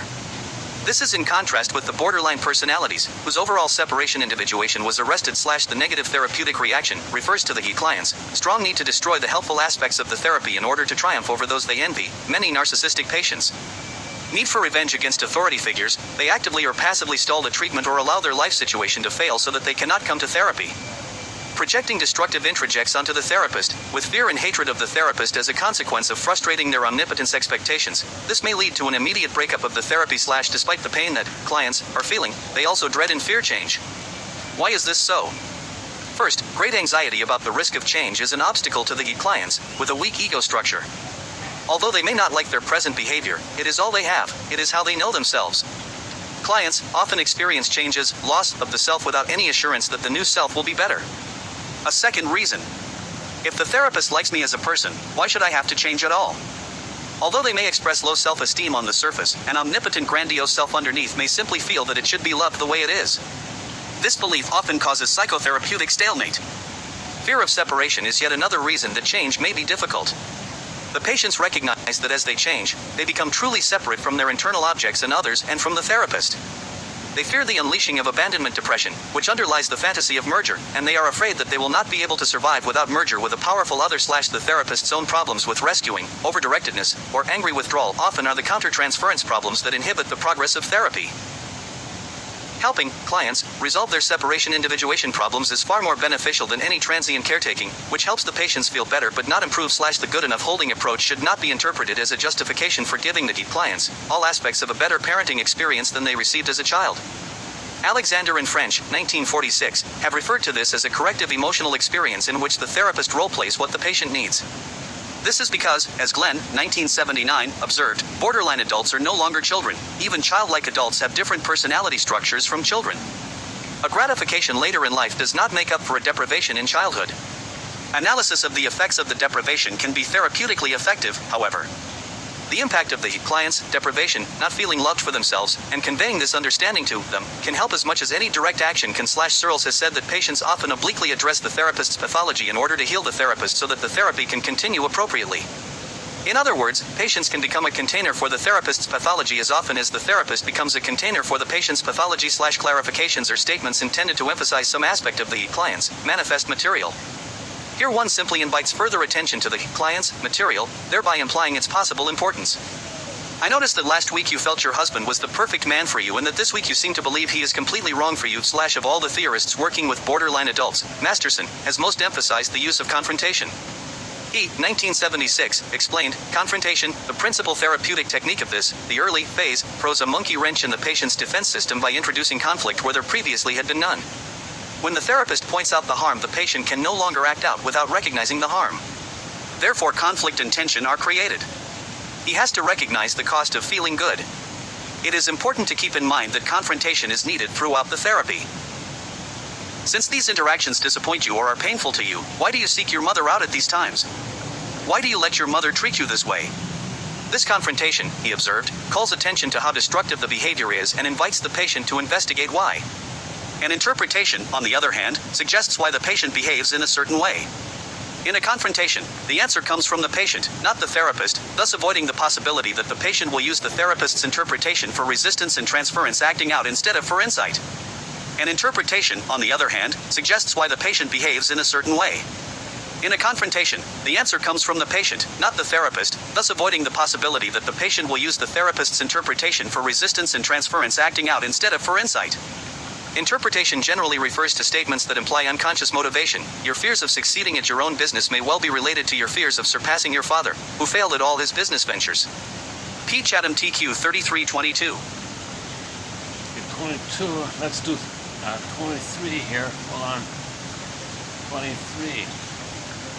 The conventional definition of trauma is? The conventional definition of trauma is incomplete because it focuses too much on traumatic events, on bad things that should not have happened. For complex, highly comorbid patients, the bad things that happened in childhood are probably less important, less damaging, and less traumatic than the events which did not happen. It is the errors of omission by the parents, not the errors of commission, which are the fundamental problem. The deeper trauma is the absence of normal love, affection, attention, care, and protection. The trauma is not being special to mom and dad. But this deeper trauma does not meet criterion A for PTSD. From the perspective of trauma therapy, it is trauma to the person's attachment systems during childhood which really counts. The betrayal of trust is often more hurtful than the abusive event itself. In the end, no summary definition of trauma has much utility. Trauma is a complex interaction of external events and the organism's response to them. There are numerous causal arrows and feedback loops going in a variety of directions. There are risk and protective factors in the past, present and future at biological, psychological, and social levels. Self-destructive, addictive, inconsistent and self-defeating behaviors are the hallmark of borderline personality disorder. A trauma disorder. A. Reactive attachment disorder. The trauma model predicts that feedback loops in the social environment, in the trauma victim's cognitions, and in brain regulation follow the same logical patterns. When a victim of childhood trauma with borderline personality disorder puts herself and everyone around her in double binds, her neurotransmitter systems are probably in trauma-driven double binds too. For instance, it might be that danger increases noradrenaline-driven hypervigilance, which triggers soothing neuroregulation by serotonin. This could set up a double bind in which the only way to experience soothing is through self-infliction of danger. One feels better when a noradrenaline fear response is activated because then serotonin is activated. Conversely, one feels unsafe when there is no fear response because serotonin activation is low. Endless oscillation in this double-bound neurotransmitter system would be expected to lead to serotonin exhaustion and clinical depression. The depression would follow logically from both the psychological experience of childhood neglect and abuse, and from the neurotransmitter double bind. I have never met a borderline who had a childhood that was anywhere near normal or happy. I have given dozens of workshops in which I have asked whether anyone has ever seen a borderline with a normal childhood, and not one out of thousands of professionals have ever raised a hand. The tough childhood is part of the phenomenology of the disorder. There is always a victim inside every perpetrator, so it is never true that one party has exclusive claim to victim status. I have never met a victim patient who has not perpetrated against herself on numerous occasions, based on identification with the aggressor. Black and white role definitions are based on cognitive errors, whether they occur on television, in the professional literature, or in a therapy session. As always, the flip side of the anger is the grief. We could retitle Anger Management Group, Covert Grief Group. The person who is grief-phobic, who is often an angry, entitled borderline, is delighted to throw balls of clay while hurling expletives at her perpetrators. When this person is almost at the point of rage, the therapist makes a simple statement, "Now say, I couldn't make you love me." This simple statement often brings forth a river of tears, instantaneously. Mammalian attachment systems have a number of properties illustrated well by the letdown reflex of the nursing mother. When the mother is sitting in the living room, and the baby cries out from the nursery, she gets up and goes to fetch the infant. There is a bustle of hellos, changing of diapers, and carrying the infant back to the living room for feeding. While this is going on, the mother's brain does something very clever and adaptive. The mother's hypothalamus tells her pituitary gland to secrete oxytocin, which it does. The oxytocin circulates around in her blood, where it is of no benefit in her elbows or toes. However, in her breast tissue the oxytocin stimulates the letdown reflex. It causes the milk to move from high up in the ducts to right down at the nipples. When mom and baby get set up to feed, breasts and baby are ready for action. This is a typical clever, adaptive mechanism built into evolution like countless others. It is clear that the letdown reflex does not require conscious effort by the mother. She does not have to give her pituitary gland a pep talk. It just happens. It's biology. The letdown reflex is part of the biology of mammalian attachment. There are countless such attachment mechanisms, and they are reciprocal between the parents and the child. See Ross TQ 3323.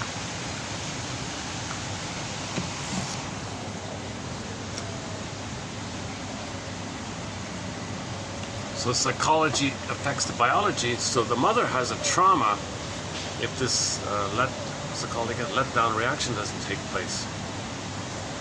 So she needs to go to the talking cure and work out her grief, and then the letdown reaction will take place if she feels safe. If she feels too much stress, she can't relax to allow the biology, because the survival is for the internal organs or something, and the rest of the system shuts down or something, right? So of course, it's a form of trauma for the baby to not have the natural flow connection. Baby, mother, mother, baby, baby, mother. Right? So it's a continuation from the womb. Baby, cord, placenta, mother, mother, placenta, cord, baby, baby, cord, placenta, mother. Do, re, mi, 1, 2, 3, A, B, C. It's considered melodic. The blood flow in the veins, 3 veins, 2 down, 1 up. It's considered melodic.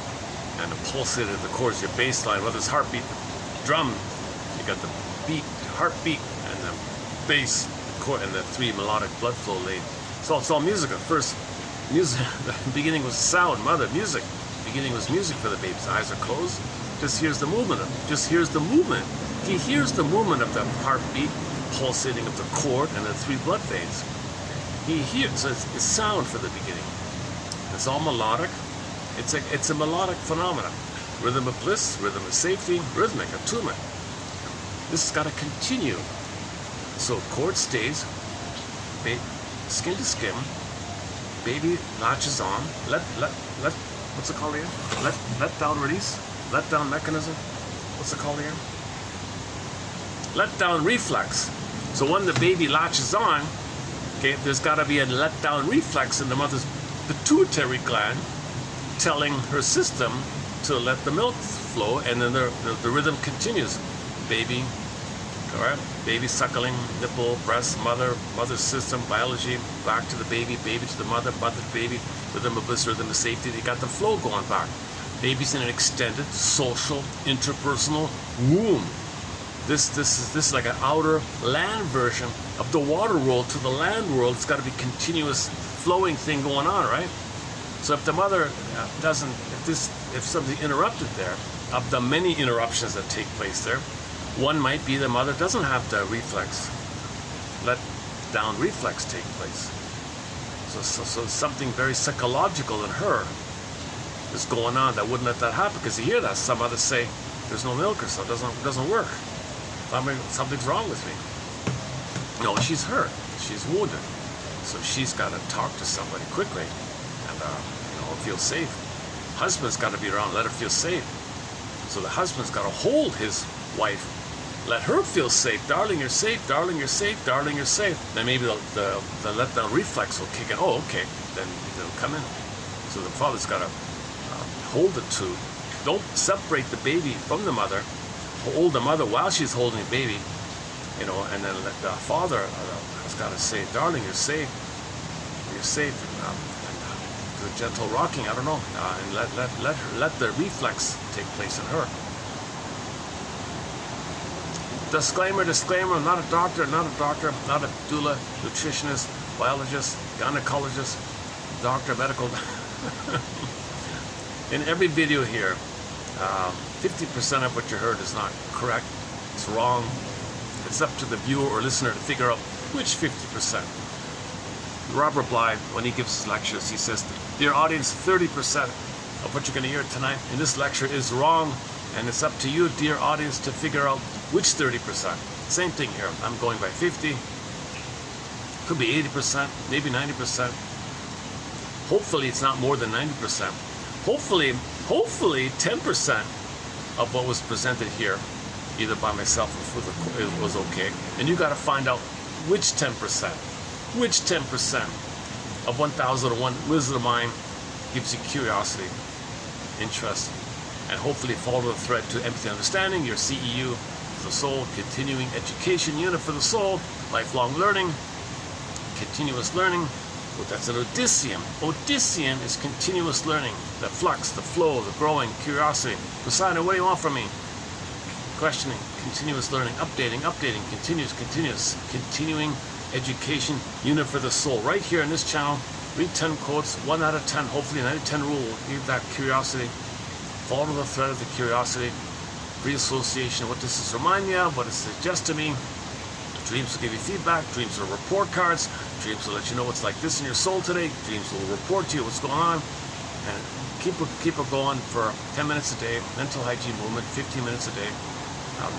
Curiosity, empathy, and understanding. There's your continuous lifelong learning right here in this channel. Some videos I do here I think are fun and good. I mean, fun and energized and clear without too many interruptions.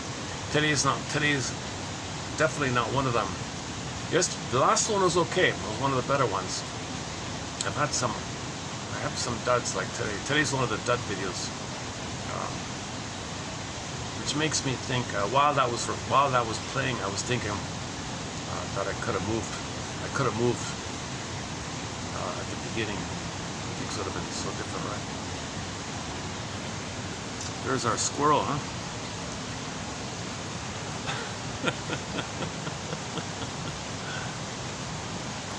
They've got one lonely squirrel here. It's the same one. He sneaks into the bird cage and picks some seeds.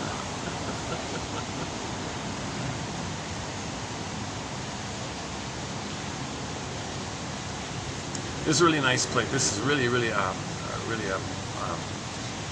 it's good family. It's good for families. It's good for parties. It's an events. This is an events place. When there's no event going, this place is amazing. Like now, I can almost have at least this section to myself. There's no event, right?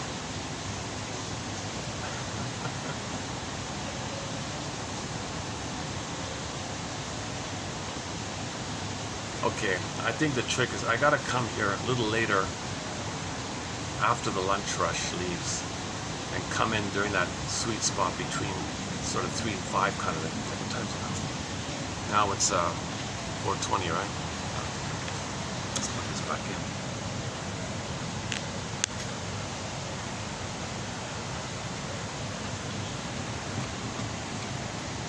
Okay, my compensation here is hopefully some of these quotes are okay. Let's see. So submit it for your approval consideration should you choose to accept it. Is to visit these 2 pages.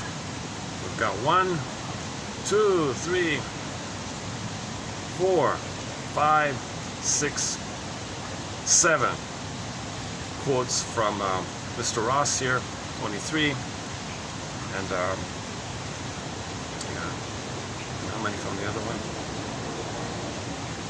And then 22. In 22 we've got 1, Oh, one lengthy one with several parts. Okay. Okay, I have it all as one lengthy one with different parts here. This is really, let's see, this is really,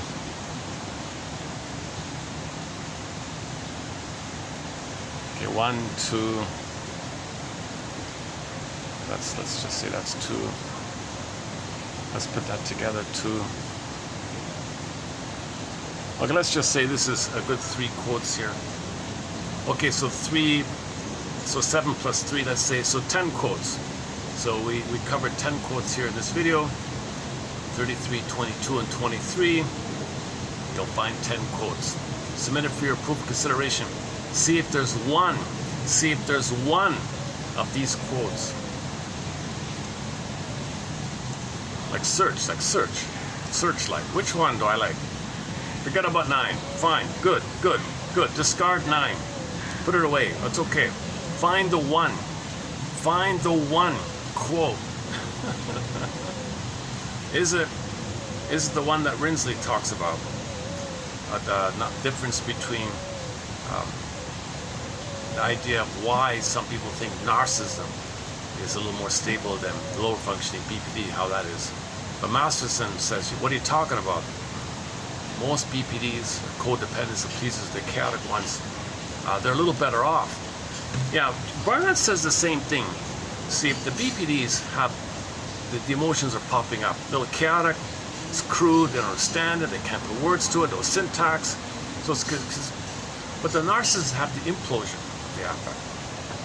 Obsessive and narcissism, entitlement is imploded.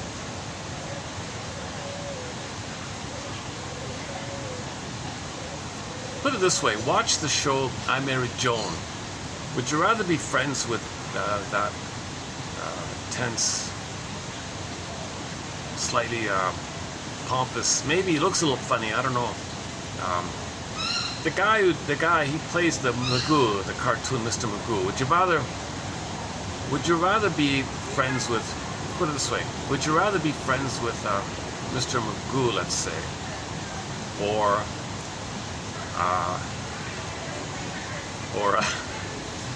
any other cartoon character you can think of that's a little more emotional, expressive, and more open with their feelings?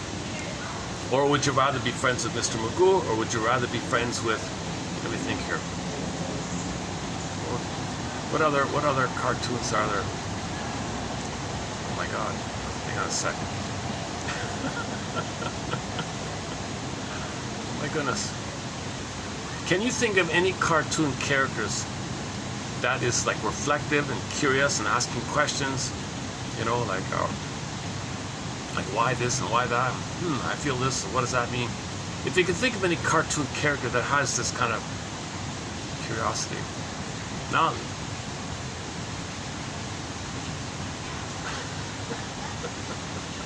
oh my goodness. I can't think, nothing comes to mind.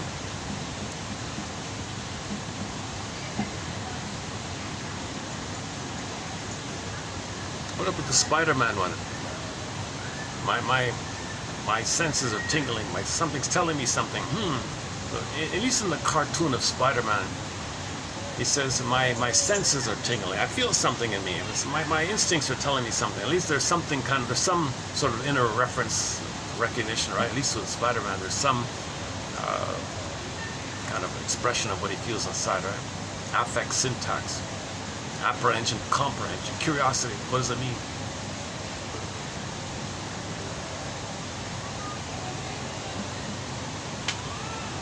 Okay. I'm kind of.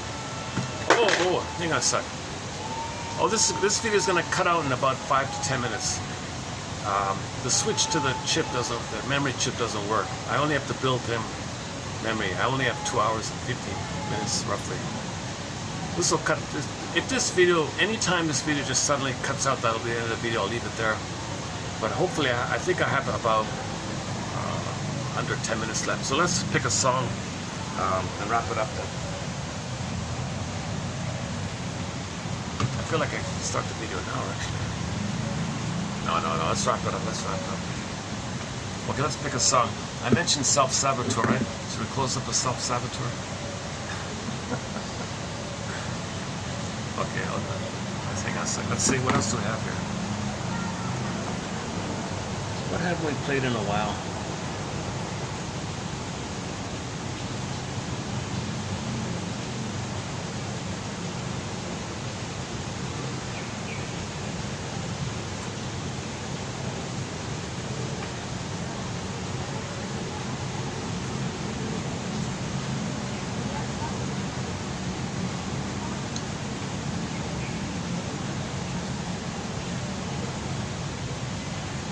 How do you feel? Oh, that's a good song. Mystery, yeah. Diane Cabell.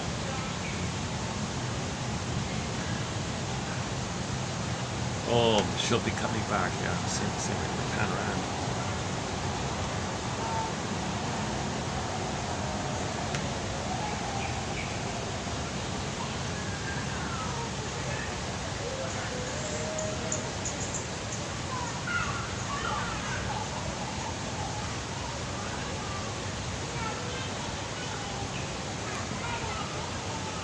State your piece. Oh, we played that already.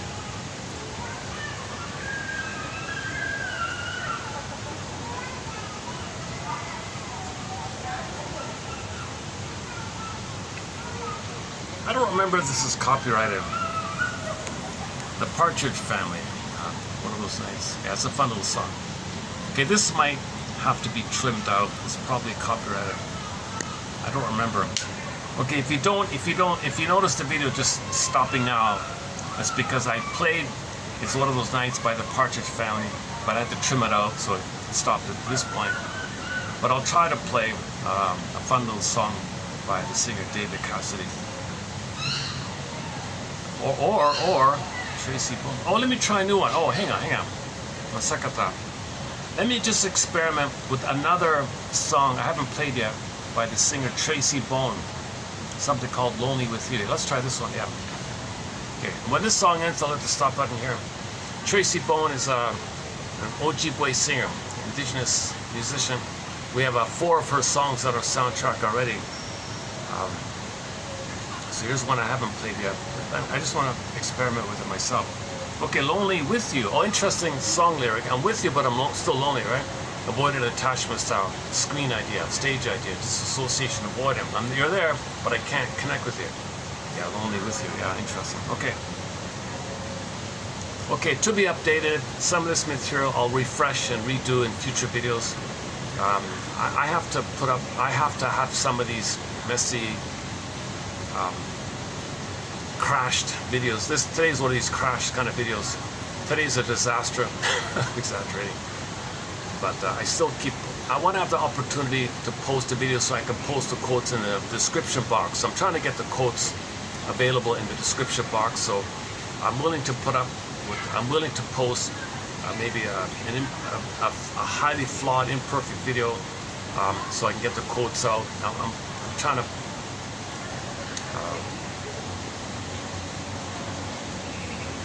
I want to maintain the confusion of my imperfection and keep on discussing, post the quotes, and hopefully we'll increase our self-awareness. Okay, Lonely With You. Thanks very much. I'll see you in the next video.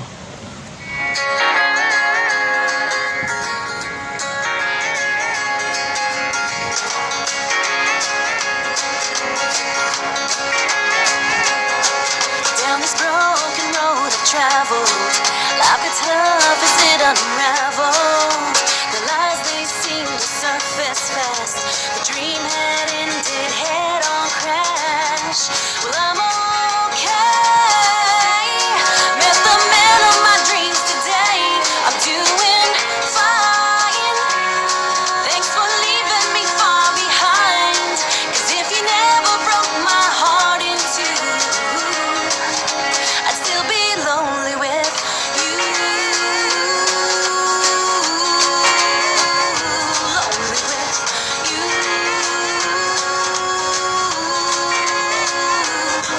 Found a strong, loving, and faithful man who loves me with everything he can. Holds me close in his arms so tight.